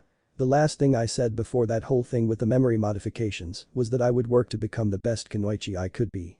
I've wasted 4 years already and I'm not going to waste any more time. Good, I'm glad to hear that we won't be looking for 2 new members, said Kakashi. New members? Asked Naruto and Sakura simultaneously. It's as I said before. Ninja work in 4-man teams. We only have 3, so Tsunade-sama's working hard to find us a new member of the team to replace Sasuke, said Kakashi. Is that okay with you two? I guess. I mean, I think we're actually fine as is, but they can't be that bad, can they? Asked Naruto. No, probably not, said Kakashi. Anyways, Swan-sama's given us 4 weeks of paid leave to rest and regroup as a team before we resume normal mission duty. The 2 of you are free to take D ranks freely if you're in need of some extra mission work or pay, but other than that we won't be doing any real mission work until we get a new team member and our leave is up. So now the question is, what do the 2 of you want to do? We need to get training, Kakashi-sensei. As Sakura-chan said, we've got no time to waste, said Naruto. I see. I'll be honest, I haven't been the best teacher, kind of leaving you guys out to hand a bit, but if you are willing to give me a chance, I'll make it up to the 2 of you, asked Kakashi. How about this, we meet here every morning at 8 o'clock and I'll train the 2 of you until about 12 o'clock or 1 o'clock. Then I'll leave the 2 of you to train on your own or do missions if that's what you want. It'll benefit you both to delve deeper into a few select areas of the ninja arts and discover where your interests lie. For example, Sakura, you have excellent chakra control which could make you highly adept at Jinjutsu or medical jutsu. Medical jutsu? Asked Sakura with a piqued curiosity. Yes. Take Tsunade-sama for example. She's the best there is in terms of medical jutsu, and one thing that made her that good was her flawless chakra control, said Kakashi. In fact, I actually think you would make a great medic someday. Really? Chirped Sakura. Tsunade-sama's the world's best medic. Well, if she could save Naruto-kun after that injury, then she must be pretty amazing. I never want to see Naruto-kun like that again. Alright. I know what I'm going to do. Kakashi looked over at Sakura. There's a pretty strong fire burning in her eyes. I wonder if she's thinking what I think she's thinking. The one-eyed Jonin then turned his attention to Naruto. Naruto, you've got near endless chakra reserves and stamina, but your education back in the academy was sabotaged because of how the teachers looked at you. Had you have been given a test without Jinjutsus all over it, you certainly would have passed the normal Genin exam. But I suggest you touch up a bit on the very basics, especially that chicken scratch you call writing. What? Why do I need that? Asked Naruto. If you hope to be good at sealing, then you need have good calligraphy. I'm sure Iruka-sensei would be more than grateful to help you out there, and I hear he's also got some experience in Fuinjutsu, said Kakashi. Naruto sighed, but if it was going to help him with this Fuinjutsu stuff, then he'd go ask Iruka-sensei for help. Alright. Anything else, Kakashi-sensei? There is one more thing I want to give you that I'll bring with me tomorrow. It's a jutsu that I think you'll actually be pretty good at, considering you know the Kage Bunshin no Jutsu, Shadow Clone Jutsu. Oh, and that reminds me. Sakura, we need to work on increasing your chakra reserves if you ever hope to use that jutsu. I want you to make sure you exhaust your chakra every day before you go to bed. That'll help your smaller reserves out a lot, explained Kakashi. Kakashi-sensei, why do you want Sakura-chan to be able to use the Kage Bunshin no Jutsu? Asked Naruto. You mean you've never noticed before? Asked a slightly surprised Kakashi. Naruto just looked questioningly at his sensei. Shadow clones have a special ability that allows them to transfer anything they've learned or experienced back to the original, such as any training experiences. Which is why they're excellent for information gathering and spying, but it's also a major drawback of the jutsu. If you have too many clones, then the excessive stream of information can lead to severe mental fatigue. You're kidding me, right? Asked Naruto. Kakashi shook his head. So I could have been training super fast had I used shadow clones, why didn't anyone tell me? Kakashi merely chuckled at this. Because we thought you'd figure it out eventually, replied Kakashi. Anyways, that's why I want Sakura to learn that jutsu, as it will help her catch up, but her reserves need to improve for her to even be able to use 1 or 2 clones. Once again, Sakura's condition had held her back to the point where she couldn't even use a simple jutsu because her reserves were too small. Then again, the jutsu was a B-rank kinjutsu, but still. Now, how about we call it a day? Wait, there is one thing I want to show you, said Kakashi. He pulled out 2 sheets of special chakra litmus paper and handed them to Naruto and Sakura. I'm going to start the 2 of you on elemental chakra manipulation. Now, allow me to explain. There are 5 basic elements. Fire, wind, water, lightning, and earth. Everyone's chakra is naturally attuned towards a certain nature, making it easier for them to use jutsu of that nature. Each nature has its advantages and disadvantages against the other elements. But first we're going to find out which elements the two of you have. How are we going to do that? Asked Sakura. But those cards I handed you, said Kakashi as he held one up himself, and it crinkled. Channel chakra into those cards, and if it crinkles then your nature is lightning. Wind cuts it in half, fire burns it, water gets it wet, and earth turns it to dust. Now Sakura, you first. Sakura nodded and channeled some chakra into her paper and watched as it began to turn to dust. So this means my nature is earth then? Kakashi nodded. Earth's a good style for defensive type jutsu, but if used right can have some pretty powerful offensive capabilities. It's strong against water, but weak against lightning, explained Kakashi. Now Naruto, you're next. Naruto says the same and watched as his paper split into two. Wind. It's actually kind of rare to have a wind nature in the land of fire, but it's a really powerful offensive element. It's strong against lightning, but weak against fire, said Kakashi. Now, we'll start on chakra nature manipulation tomorrow after some physical conditioning, and I'll even give you guys a simple jutsu pertaining to those elements. With that, Kakashi shined away, leaving the two young lovers to themselves. Hey Sakura-chan, about that date, said Naruto as he grew a little nervous. Sakura looked over towards him with interest. Are you able to go out tonight? Tonight? Sure, she said cheerfully. Really, that's great. How about I pick you up at 7, said Naruto. I'm looking forward to it, smiled Sakura. I'll see you then, Naruto-kun. Sakura couldn't help but smile as she ran off to find Ino and tell her the good news. Okay, what to wear, said Naruto out loud as he rummaged through his closet for something other than his bright orange jumpsuit. He also wasn't going to use any of the clothes he had just lying around on the floor. After a few minutes of frantic searching and making an even bigger mess in his room, if that was even possible, Naruto managed to put together a decent outfit consisting of some blue pants, a white shirt, and a blue jacket which he left open and unzipped. As he made his way through Konoha in the evening, the city was full of activity with people out and about enjoying each other's company. And he was about to join in on the pleasantries with his own date for the evening, a pretty girl by the name of Haruno Sakura. Honestly, Naruto was afraid this night would never come, even though his hopes held strong. If all went well tonight, Naruto would have to make sure to thank Inoichi-san for removing that seal that had plagued Sakura for so long. He was really looking forward to tonight and absolutely did not want to ruin it.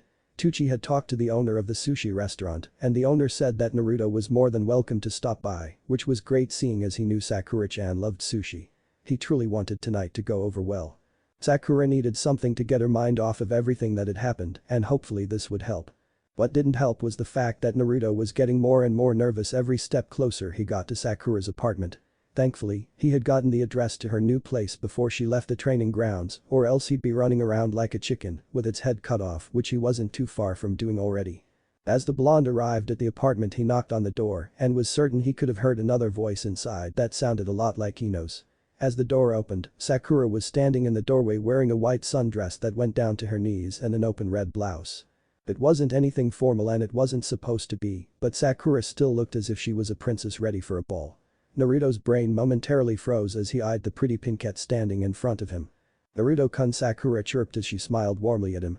Wow, you look really pretty tonight, Sakura-chan, mumbled Naruto, causing Sakura to blush a little. Thanks, and you clean up rather nice as well. I'm actually surprised you're not wearing anything orange, replied Sakura. So, shall we get going? Naruto could only manage a bob of his head, his brain still not functioning right as Sakura stepped out of the apartment, grabbing Naruto's hand on the way out and closing the door. You two have fun tonight, called out Ino's voice from inside. I really need to find a boyfriend. So Ichiraku, right? Asked Sakura. Actually, I had some place different in mind, said Naruto as he finally took the lead and led Sakura to the sushi restaurant that Tucci had told him about. Here we are. Sakura stopped and Naruto saw her eyes wince in pain slightly. Sakura-chan, is something wrong? No, I just used to come here with my parents every now and then, said Sakura. Oh, I'm sorry, Sakura-chan, I didn't know, apologized Naruto, hoping to salvage the apparent train wreck. We can find somewhere else if you want. No. Actually, I'm kind of glad we came here. This is my favorite place and I can now have some good memories here with you, the pinkette said sweetly as she took Naruto inside and they found a seat at one of the sushi bars. Minutes later, the chef had prepared their orders and Naruto and Sakura already had their food. It all looks so tasty, thought Naruto. Where do I start? Here, said Sakura as Naruto turned to look at his date. She was holding her chopsticks with a piece of sushi in them. Open up. Naruto's eyes widened. Was Sakura actually feeding him? Naruto opened his mouth and Sakura plopped a piece of food in there. The flavors tingled his tongue. The sushi was actually really good, maybe not Ichiraku ramen good, but it was still incredible. Wow. This is really good. Exclaimed Naruto. Now see, isn't it nice to have something besides ramen every now and then? Teased Sakura. It was now Naruto's turn as he grabbed a piece from their plates and watched as Sakura happily ate it in one bite, and Naruto could only help but stare in awe at the way his pink-haired date was acting. I can't believe this is actually Sakura-chan. She seems so happy and warm. If that seal had never been placed on her, was this what she would have been like in the academy? Would all of those times I asked her out have been like this? Is everything okay, Naruto-kun? Asked Sakura. Yeah, everything's fine, Sakura-chan replied Naruto. For once, everything is just fine. You know, I kind of wished we weren't going to be getting a new teammate. I wouldn't mind being on a team with just you, chirped Sakura. I guess that is one thing I'm actually glad about is somehow we ended up on the same team. So what do you think this new person will be like? Asked Naruto. Hard to tell really. I'd be nice if it was someone we knew, but I doubt that'll happen, said Sakura. For the most part, I don't really care that much. There's you and me, so no matter whom it is we should be alright. Ooh, try this, Naruto-kun. Naruto tried the piece that Sakura handed him and cringed at the extremely bitter taste as Sakura couldn't help but giggle. I guess you don't like that one. I really don't either.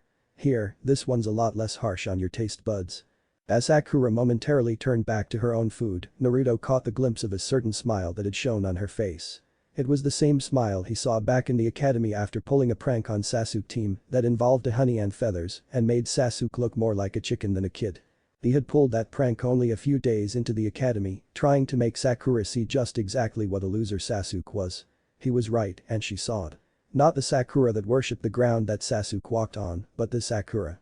It was only on her face for a second before she snapped back to reality and clobbered him, but it was enough to tell him that his Sakura-chan was still in there, and it was enough to tell him that she was trying to resist against whatever was making her act the way she was. It was that smile that was her true smile, and it was the most beautiful thing about her. As their meal finished, Naruto gladly paid for the best time he had ever had with Sakura. Despite what most people thought, Naruto actually had quite a bit of money now, thanks to his incredible dumb luck and Tsunade Bachan teaching him how to play a few casino games while he and Hirosenin were tracking her down.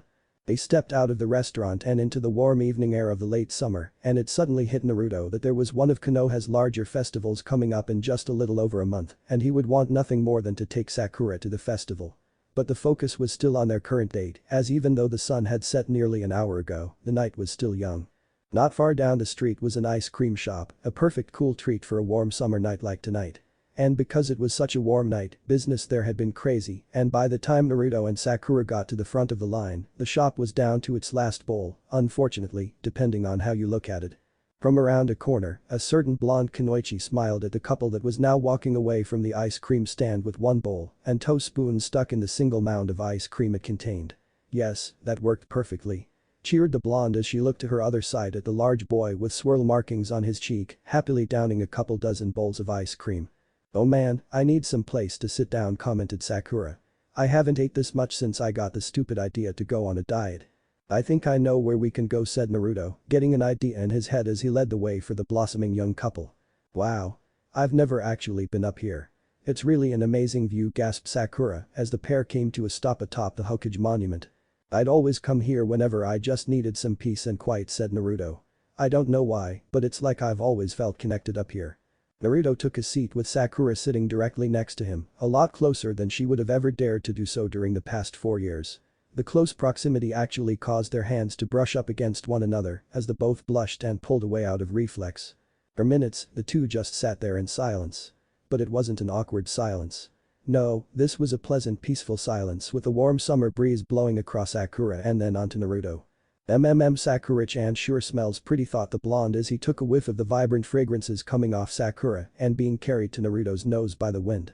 Naruto tilted his head back slightly, looking up at the stars that were starting to appear in the night sky and opening his airway to allow more of Sakura's pleasant fragrance in, only to see a streak of light shoot across the night sky. So what did you wish for? Asked Sakura, catching Naruto's attention and causing the blonde to turn his head and look directly into her emerald eyes with his own sapphires. Actually, I think I know. Close your eyes, Naruto-kun. Doing so, Naruto closed his eyes, wondering what Sakura wanted. There was a few seconds of nothing, and Naruto was about to reopen his eyes to see what Sakura wanted, but then he felt something warm and soft press against his own lips, and when he cracked an eye to see what it was, he could hardly believe the sight Sakura was kissing him. A few seconds later, Sakura pulled away and smiled.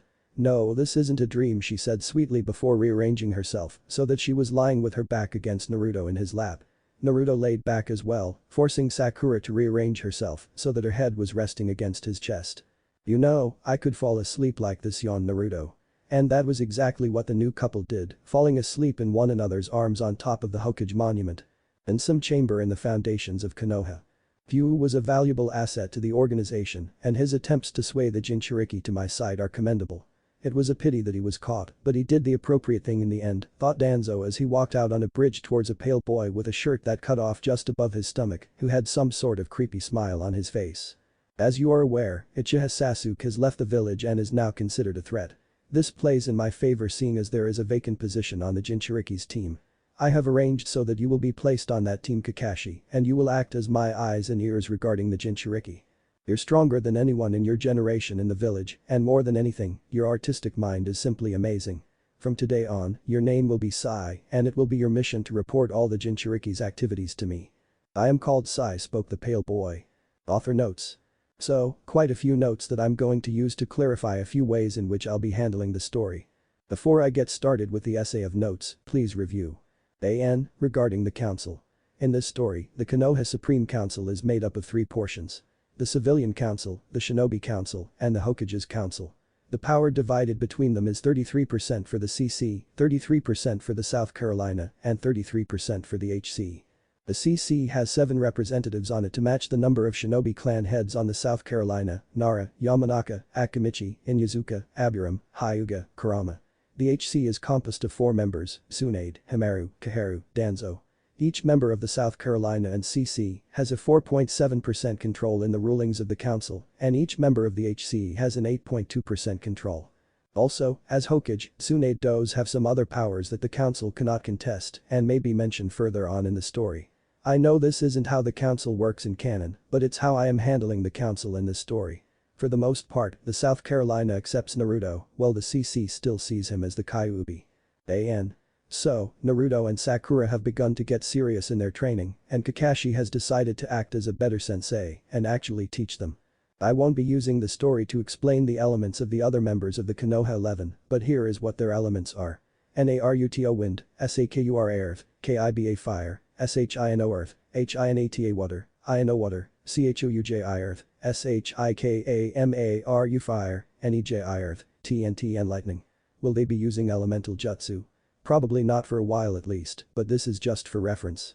I am also handling Jiraiya's apprenticing of Naruto differently, and I am also making it at least 4 years until Akatsuki comes after Naruto. Jiraiya won't be taking Naruto away for 3 years in a row, but will rather be taking the blonde on shorter trips, kind of like the Tsunade rescue trip. I won't go into too much detail unless I think something about it is important, and some of these trips, especially the later ones, may include Sakura as well, in which case there may be some Narusaku moments that I cover. Jiraiya pulls out his notebook and Tsunade sends the pervert flying. You may think Sakura's being a little harsh on her parents, but honestly they kind of do deserve it after what they did to her. As she said, she still does love them because they are her parents, but she can't forgive them for what they did to her. Chapter 3. Catching up. The day was a day for the record books. Hada Kakashi, renowned throughout Konoha as being notoriously late to just about everything not A rank or above, arrived at training ground 7 at 8 am sharp, the same time he had arranged for his own team to meet. However, when he got there, he was the only one waiting. You know, it's not polite to leave someone waiting, said Kakashi before departed the training grounds to go search for his AWOL team. A few quick checks at both Naruto's and Sakura's apartments revealed that neither of them were there. Kakashi sent a clone back to the training ground to dispel and notify him if either of them showed up, but was soon notified when another clone dispelled, providing him with the location of his mission team as he dashed to where they were. A few moments later, Kakashi arrived on top of the head of the Yondaime Hokage to see Naruto resting back against one of the stone spikes that was the Yondaime's hair, with Sakura resting back against him and Naruto's arms wrapped around her waist. You know, I've been wondering what was going to happen between those two ever since that seal was removed, said Kakashi quietly. His question had just been answered. It seems like they've been here all night. Oh well. Sushin.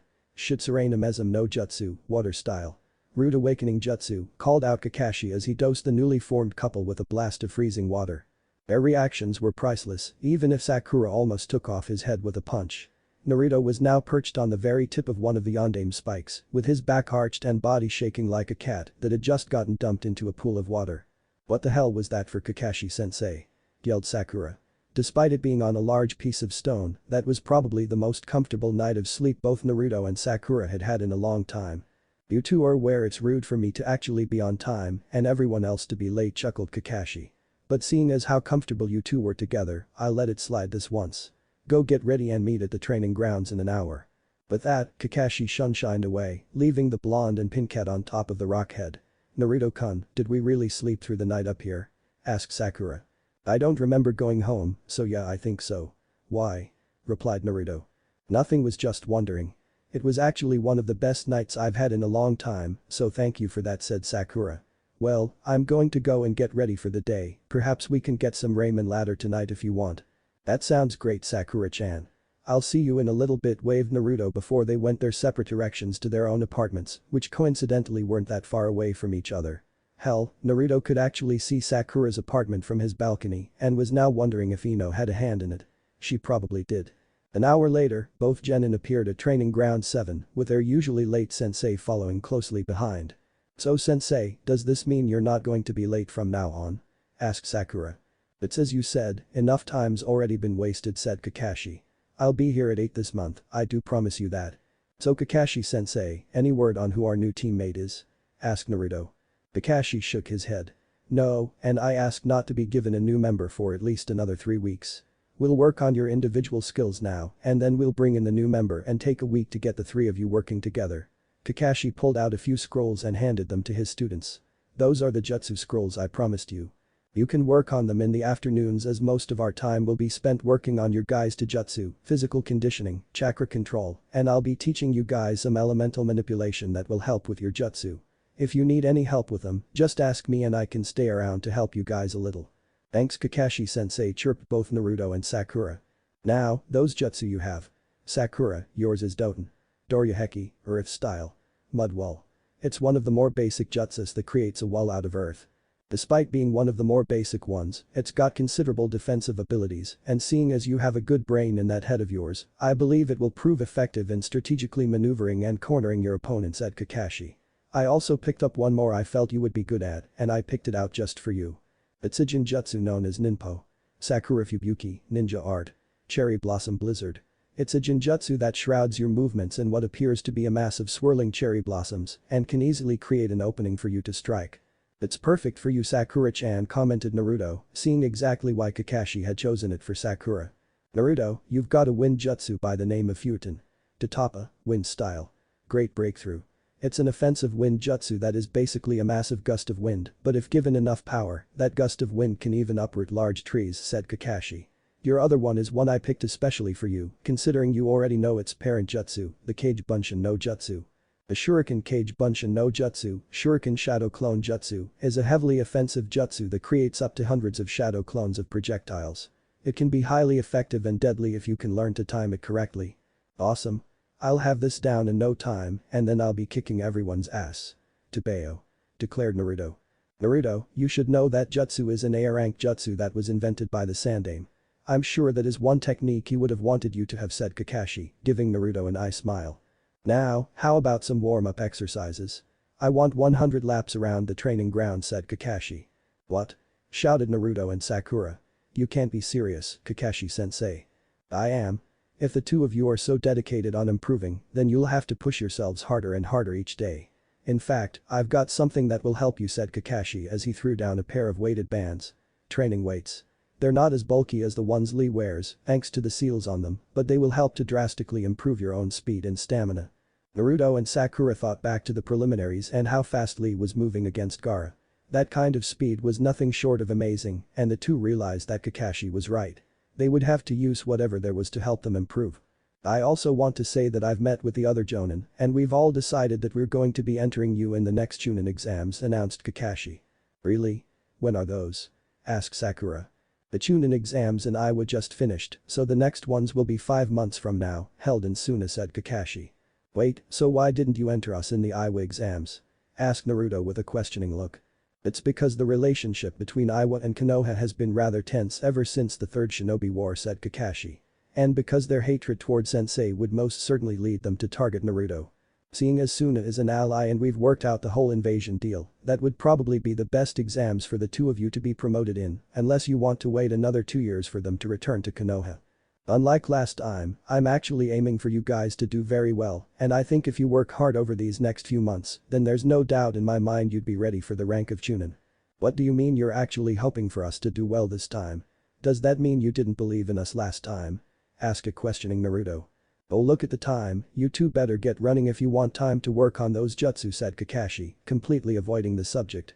Once they stopped running, Kakashi had the two spar each other while he evaluated their taijutsu.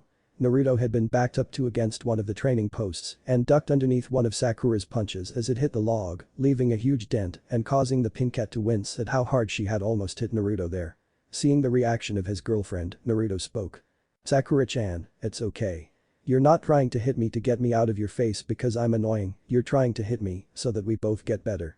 Believe me when I say I can take one of your hits and I don't care. If it will help us both improve and we're sparring, then I don't care what you do, said Naruto.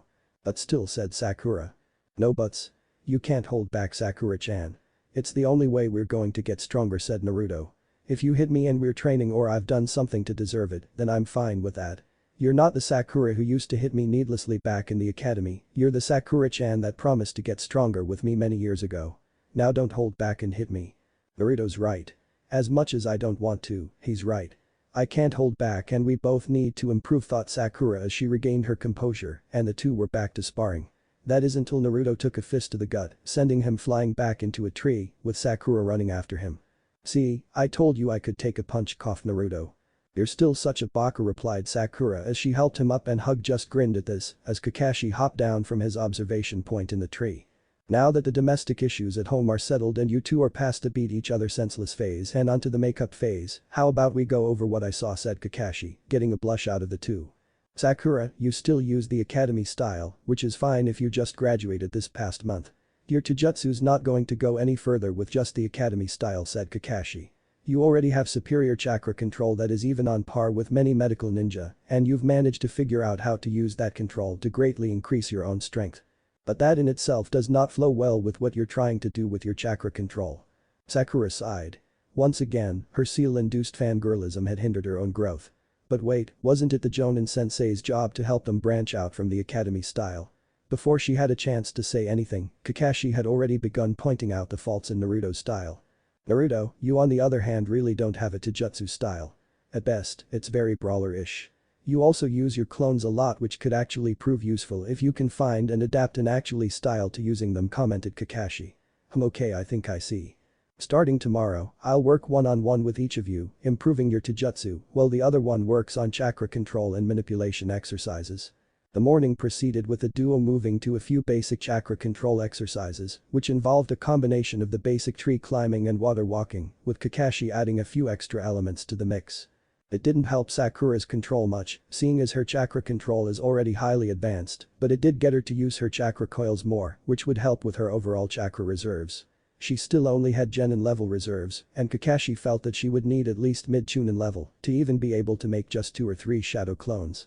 Kakashi figured that if he really pushed her reserves over this month, that there was a chance she could be there and ready to learn that jutsu by then, even if the jutsu required Jonin level chakra reserves.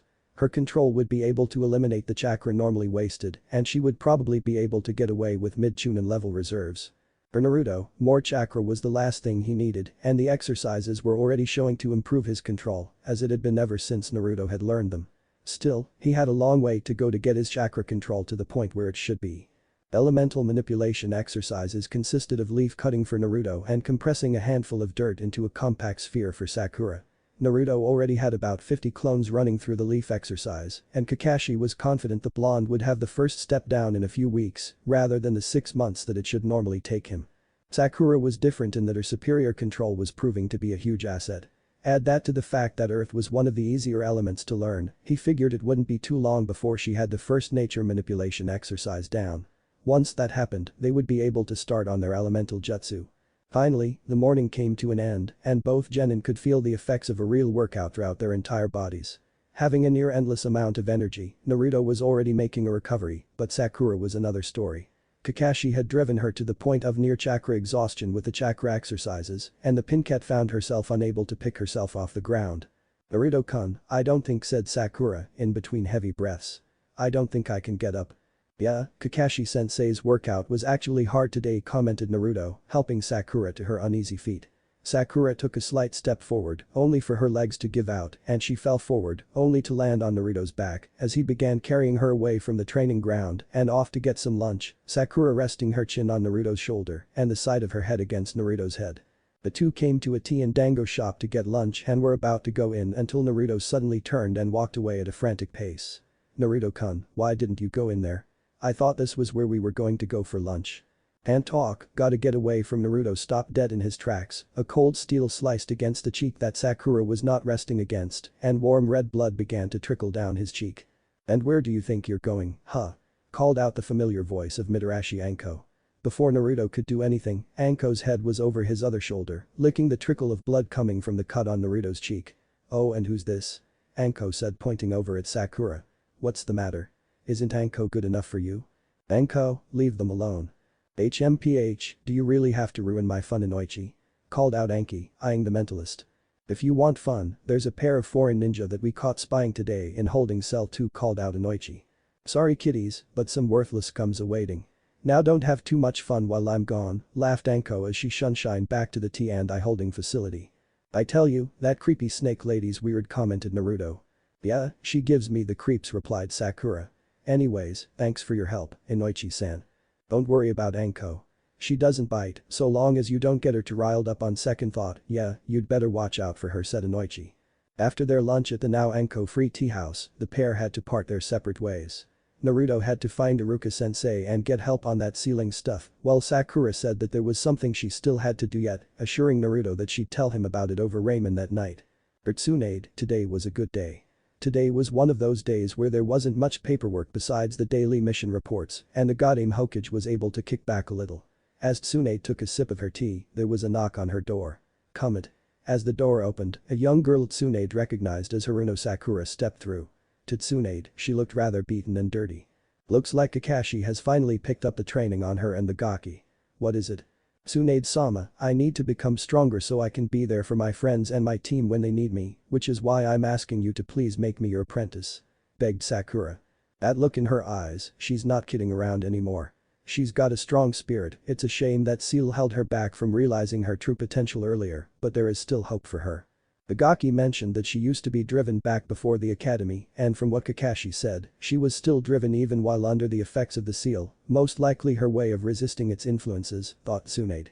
She's troubled as well. She doesn't want to lose him again. "Haruno Sakura, I've heard about your intelligence and potential from Kakashi. And it's good to see that your drive is back in gear. Very well, I'll make you my apprentice, but realize that I won't go easy on you. If this is truly what you want, then I'll drill everything I know into your head and then some, shaping you into the best medical ninja you can be," spoke Tsunade. "I understand, I won't disappoint you, Tsunade-sama, or should I say Tsunade Shisho," addressed Sakura. "I can't let you down, I can't let Naruto-kun down, and most importantly I can't let myself down anymore." "Good. You are to meet me every day after your training with your team," and Kakashi said Tsunade as she stood up and walked over to her bookshelf. "But first, I'll start you off with a little light reading. Let's see, there's anatomy, physiology, botany, biology. This is what she calls light reading." Gulped Sakura as Tsunade piled about a dozen thick textbooks into her arms. Yeah, those shadow clones Kakashi was talking about when her chakra reserves increased were definitely going to help. Classes for the day had just been let out at the academy, and Iruka was sitting at his desk looking over the day's quizzes. "Iruka-sensei!" shouted an orange blur as it barreled through the door. "Naruto?" asked Iruka in question. "What are you doing here? I thought you were never coming back here again, and the only way I'd find you is if I came to Ichiraku." "I actually have a favor to ask you," said Naruto. "You see, Iro-sennin gave me these books on Fuinjutsu and I. Let me guess, your writing could use some work," said Iruka, getting a nod out of Naruto. "You know, you really shouldn't have skipped classes then. Even if I didn't, would the teachers really have helped me out? I mean, none of them paid any attention to me until you came along, and that was only for the last year and a half of the academy," said Naruto, causing Iruka to sigh. "Yeah, I suppose you're right. "Alright, I'll help you out," said Iruka as he and Naruto took a seat at one of the desks, and Iruka proceeded to give his favorite ex-student remedial writing lessons. It had been just over 2 weeks since the Sasuke retrieval squad had returned from their failed mission. Naruto had nearly died at the hands of the traitorous Uchiha, and a certain seal placed on one Haruno Sakura had finally cracked. Returning the happy memories of a childhood friendship and crush that she had with a certain foxy blonde boy, while also revealing the painful betrayal by her own parents. It had been 2 weeks since Konoha's newest couple had their first date, and their relationship was already off to a great start. It had also been around that time since their Jonin sensei had kicked their training into full gear, and then some, driving the couple to the point of exhaustion in the morning, while they parted ways for the afternoon to work on their own skills. Kakashi's normal training regimen consisted of a physical workout that left Sakura barely crawling back to the finish line. Naruto, who had bundles of energy, was more sore than just plain exhausted, as Kakashi had been focusing more on his physical strength, agility, and reflexes. Still, despite the bootcamp-like regimen, Naruto and Sakura were already starting to feel the benefits. For Sakura, the constant strain that her underwhelming chakra coils were experiencing had caused them to grow at a rate that even Kakashi was surprised by. After just 2 weeks, they had gone from low genin to high genin, something that usually takes months to do. One theory Kakashi had was that Tsunade, Sakura's newest teacher, was assisting in the recovery process or even showing Sakura some techniques to help grow them even more. If this kept up, then she might actually be at the point where Kakashi would consider teaching her the Kage Bunshin no Jutsu in order to help her catch up in some areas of jutsu knowledge. As for Naruto, Kakashi noticed the great improvement on the blonde's own physical coordination and agility. He also noticed an increase in Naruto's chakra control and had just recently asked Naruto to work on perfecting the chakra manipulation of his strongest technique, the Rasengan. Of course, one thing that greatly helped Naruto in improving his own chakra control was the use of his shadow clones, which he would normally use a few dozen every time to work on basic chakra exercises. Kakashi felt that if Naruto kept going at this pace, he'd be able to perform a one-handed Rasengan by the end of the month. The other element to Kakashi's training was the 2 jutsus he had given them. Both of them had already gotten one of their jutsus completed. Sakura completing her Sakura Fubuki Jinjutsu and Naruto completing his Shuriken Kage Bunshin no Jutsu and were progressing rather rapidly on their elemental manipulation, to the point where Kakashi figured that they'd have the first step of their elemental manipulation exercises down. While they had not quite mastered their jutsus, they had done much more than Kakashi had expected in learning them in a matter of a few weeks, along with all the other stuff that was piled on top of them. Sakura had personally asked Swan herself to become an apprenticed medical ninja, something that Kakashi was glad she had deciding on. The first week had consisted primarily of Tsunade shoving as much knowledge of medicine and the human body as possible into Sakura's head, which was something that the pink-haired genin picked up on rather fast, surprising even Tsunade. If there was one thing Tsunade was glad that hadn't been held back by that mental seal, it was Sakura's intelligence. That intelligence of the girls had already prompted Tsunade to begin the process of fine-tuning Sakura's already advanced chakra control to perfect chakra control, something that was an absolute must to be a medical ninja. Naruto's extra training was a bit different in that he had asked his former academy sensei for some remedial handwriting lessons in order to be able to make effective seals.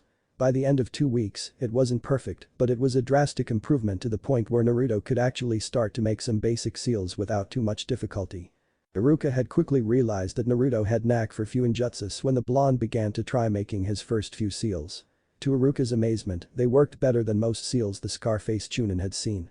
Iruka had been the first person to realize that Naruto wasn't the dope that a lot of people saw him as, and he figured that if someone had only encouraged him earlier or actually offered the blonde some help, that Naruto could have easily been near the top of the class.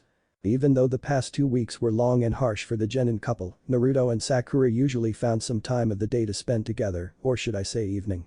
Most of the time, their dates involved simply meeting for dinner or going for an evening walk, but to them they were spending time with one another, something that they both felt that they were 4 years behind on. If anyone couldn't believe their relationship was actually happening, it was Naruto. After years of having his advances brutally rejected, the blonde was still slightly dumbfounded by just how open Sakura was being with him. Of course, he knew the reason behind Sakura's real personality being suppressed was because of that seal, but to him, this was practically a dream, one he didn't want to wake up from. To both Naruto and Sakura's delight, this was one day that they had been given completely off as kind of a reward for their hard work. Still, this didn't mean that their work was completely done. Rumors had been spreading amongst the members of the Konoha 11 and Naruto, Sakura, and Ino found that it would be best to tell the group as a whole the entire story behind Sakura's sealed past. As it stood, Sakura had just finished explaining to everyone gathered at Training Ground 11 the story of the past 4 years. How she had met Naruto as a young girl, how they quickly became friends, how Ino was soon included into their little group. Sakura's parents unhappy with Sakura's new friend and them having her memories sealed, and then the point of Naruto returning from the Sasuke retrieval mission in a state of near death, triggering Sakura's sealed emotions to break free of the influence of the seal. To everyone there, it sounded like some silly excuse to explain just why Sakura had been beating on Naruto for the past 5 years, yet with Ino backing her up and a few of the other members of the Konoha 11 recalling the reasons why their parents were so pissed off at the Harunos, they quickly realized that it was no story. The story ended with the entire Konoha 11 left speechless, with Shikamaru being the first one to speak. "And I thought mothers were controlling, but even this is pushing it, troublesome," said the lazy Chunin, recalling own mother. From a few people, this earned a little laugh. "So you're telling me the reason Sakura here obsessed over Sasuke and beat on Naruto all 4 years of the academy was because of a stupid seal?" asked Kiba. "This wasn't just a stupid seal, dog boy," replied Ino. "My family had it forbidden for reasons. It was a powerful memory alteration seal that suppressed whatever part of the individual's personality the one applying the seal desired, in this case any memory of Naruto, and imposed a new personality, the Sasuke frowning, Naruto beating fangirl. From what I understand, while it's possible to resist to some extent, the seal will only break when the person who was sealed experiences some kind of extreme emotional trauma, such as Naruto coming into the hospital with a hole in his chest. That's why Sakura fell into a coma, because her own personality was fighting against the imposed personality." "So then the Sakura that we have now is the non-fangirl Sakura?" asked Xiaoji. "Right, and please don't mention anything regarding that other me. It's disgusting too, even that I could like that stuck-up bastard," said Sakura. "So Naruto, would you do it?" asked Kiba, earning a look from Naruto.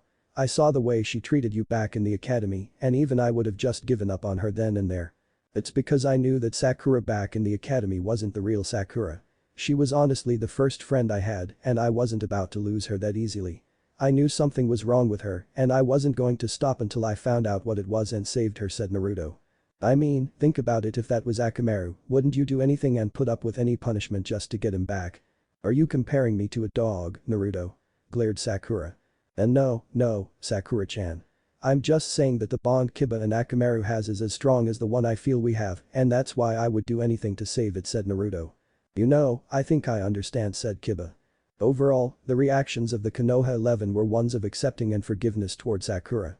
They had understood that the seal was controlling her personality, and with a little convincing from Naruto and Ino, that even when influenced Sakura was trying to resist the seal, they held nothing regarding her actions over her. And then came the announcement that Sakura and Naruto were in a relationship. "Naruto-kun, you are truly a rival in youthful love for winning the fair heart of Sakura," said Lee with tears streaming down his eyes. "But I shall double, no triple my efforts to win over Sakura-sen's heart for hopes that she will one day be mine." Naruto's sweat dropped at this, and so did just about everyone else. Lee wasn't the only one who wasn't fully accepting of the fact that Naruto and Sakura were now in a relationship. Yes, that's right, Hyuga Hinata, the one who had admired Naruto since the early years of the academy, was also shaken by this revelation. The young Hyuga was desperately wishing that was her that Naruto was calling his girlfriend. However, she knew what Naruto and Ino were referring to the day back at the hospital with regards to the seal on Sakura breaking. Still, it didn't help the current situation. Naruto was now officially in a relationship with Sakura, although he hadn't put a ring on her finger yet, but that most likely wasn't going to be happening to any girl in the Konoha 11 for quite a few years yet. Despite the fact that Sakura had just taken her Naruto, she couldn't help but feel sorry for the pink cat, as the seal that had been placed on and controlling Sakura was, in a sense, the same thing her clan was doing to her brother, Nichi.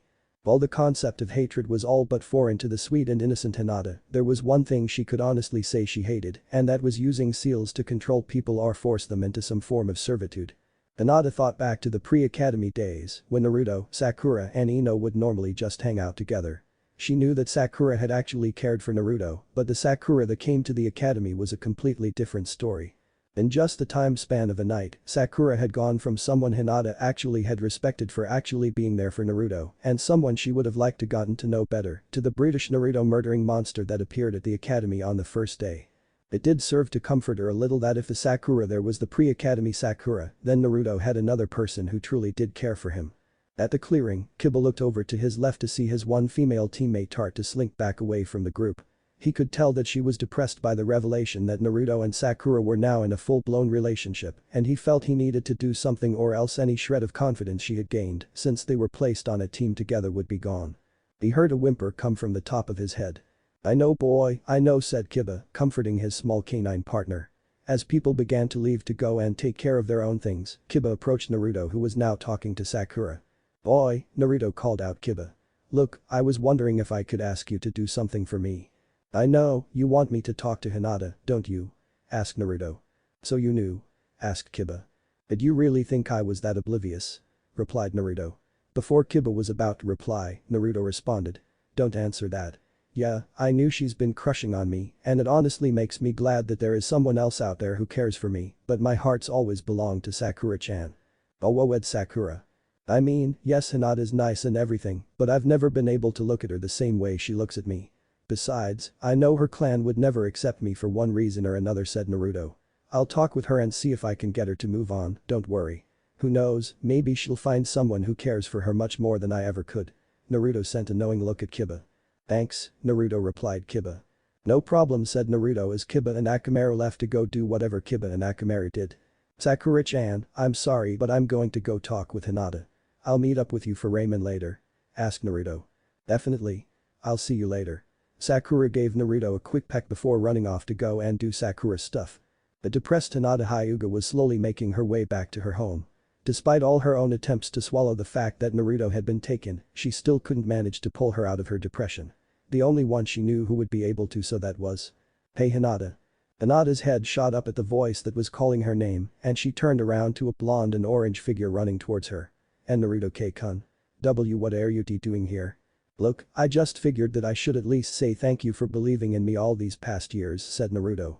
"Why you don't need to do that," stuttered Hinata. "No, I do. You were one of only a few people who did believe in me back then, and for that I can't thank you enough, which is why I at least owe you an explanation as to why I chose Sakura-chan," said Naruto. "You've heard the story already, so you know that it wasn't her fault, and I'll be honest that there were points in the academy where I honestly was about ready to give up and just accept that she was completely lost to team, but every time I was about to, I saw something in her that showed me that she was resisting that seal. Whether it be a slight smile at one of my pranks or a punch that she didn't hit me with. It was moments like those that I knew deep down that the Sakura-chan I knew was still in there somewhere and I wasn't about to give her up," said Naruto. "She was the first person, besides Gigi, who even acknowledged me, who put in the effort to get to know me. That's why I wasn't going to give up on her." "No. That's what makes you why you," said Hinata. "I am hoping you can understand that I do think of you as one of my close friends, but I am afraid that's all I see you as," said Naruto. "IISC," said Hinata, lowering her head. "But know this, you're strong and I know it," said Naruto, regaining Hinata's attention. "You don't need me, you've never needed me. You've just gotta believe in yourself and I know you'll be surprised at just who you really are." Do you really think so?" asked Hinata. "Trust me, I know so," said Naruto. "Again, thank you for believing in me and I hope you can understand." "I do," said Hinata without a stutter this time. "And thank you Naruto-kun. If you ever need something I'll be here for you." With that, Naruto departed, leaving the Hyuga heiress to herself and the dog ninja walking down the street towards her. "Hey Hinata, you going to be okay?" asked a concerned Kiba. "Hey Kiba-kun," said a startled Hinata, not expecting Kiba to be there. "Yes, I'm be just fine. Thank you, Kiba-kun." Kiba smiled as a warm smile appeared on Hinata's face and Akamaru let out a joyful arf. "So how'd it go?" asked Sakura, sitting next to Naruto enjoying an evening bowl of ramen with her blonde boyfriend. "I think she'll be okay. I saw Kiba walking towards her as I left and I trust Kiba to be there for her," said Naruto. "Still, I can't actually believe we're trying to hook dog breath with Hinata," replied Ino, who had also joined her two best friends for dinner and was sitting on Naruto's other side. "Well yeah, but even I know Kiba has a little crush on Hinata and he's not as bad as some people make him out to be," replied Naruto. "He still smells like wet dog though, but I will admit. Those two could make for almost as cute a couple as you two," added Ino. "So anyways, how have things been going with you guys? I haven't really seen you around since you two apparently kicked your training into high gear." Sakura cringed at the pain-filled weeks of training with Kakashi-sensei and Tsunade Shisho. "Harsh, but I honestly feel as if I'm getting stronger. Kakashi-sensei's taught me a nice ninjutsu and he's got us working on another jutsu. Man, I wish Asuma-sensei would teach us some cool jutsus or something. But I had to be stuck with the laziest person in this village and all Chaoji ever thinks about is food. It doesn't help that Asuma-sensei is rather laid back as well, sighed Ino. I mean we actually do make a good team, but I just wish Asuma-sensei would teach us some more things besides using our clan techniques. Oh, I'm sure you'll find something. After all, you don't want to be falling behind me now do ya? Ino pig. Teased Sakura. What? Me behind you? As if, forehead replied Ino. After all this training with Kakashi-sensei and Tsunade Shisho, I'm sure I could beat you now if we had a little rematch, bragged Sakura. Keep dreaming, waved Ino. Poor Naruto was trying to enjoy his ramen, but found himself in the middle of Ino and Sakura's argument. You know, I always wanted a rivalry with you, I just didn't want it to be over a stupid boy, said Ino. Yeah, I'll agree with you there, replied Sakura. Tell you what. Kakashi-sensei mentioned the Chunin exams in a few months. How about we promise to train as hard as we can and we'll settle this for real in the next Chunin exams. You're on, Sakura. Accepted Ino. But wait, what sort of guarantee is there that we'll meet? You know, I'd hate to take a page from Niji's book, but I'll let it slide this once. It has been fated, said Naruto in a monotonous Niji-like voice, causing Sakura and Ino to burst out laughing at Naruto's impersonation of the Hyuga genius. The Hyuga compound. Achoo. And Niji-Nyasan, are you okay? Asked Hinata. I am, thank you Hinata-sama. I get the feeling thought that someone is talking about me, replied Niji. Another week had passed, making it 3 weeks since Team 7 had been given their vacation. Today was the day that Team Kakashi was supposed to get its new third member, and both Naruto and Sakura had been speculating on what this new person was going to be like. As Naruto and Sakura approached Training Ground 7, the couple was ambushed by a trio of lion-like beasts, charging straight towards them. Doten. Doryuheki. Called out Sakura as she slammed her hands into the ground to create an earthen barrier using the technique she had just managed to get down a few days ago. The beasts couldn't stop themselves and instead ran into the wall, splattering and covering the wall with ink. What the hell were those? Asked Naruto. I don't know up there. Shouted Sakura, pointing to a tree branch where a pale boy with black hair and a short jacket that only covered the upper half of his torso. Right, I got him. Tajukage Bunshin no Jutsu. Shouted Naruto, making a dozen of himself and charging the pale attacker. Ninpo.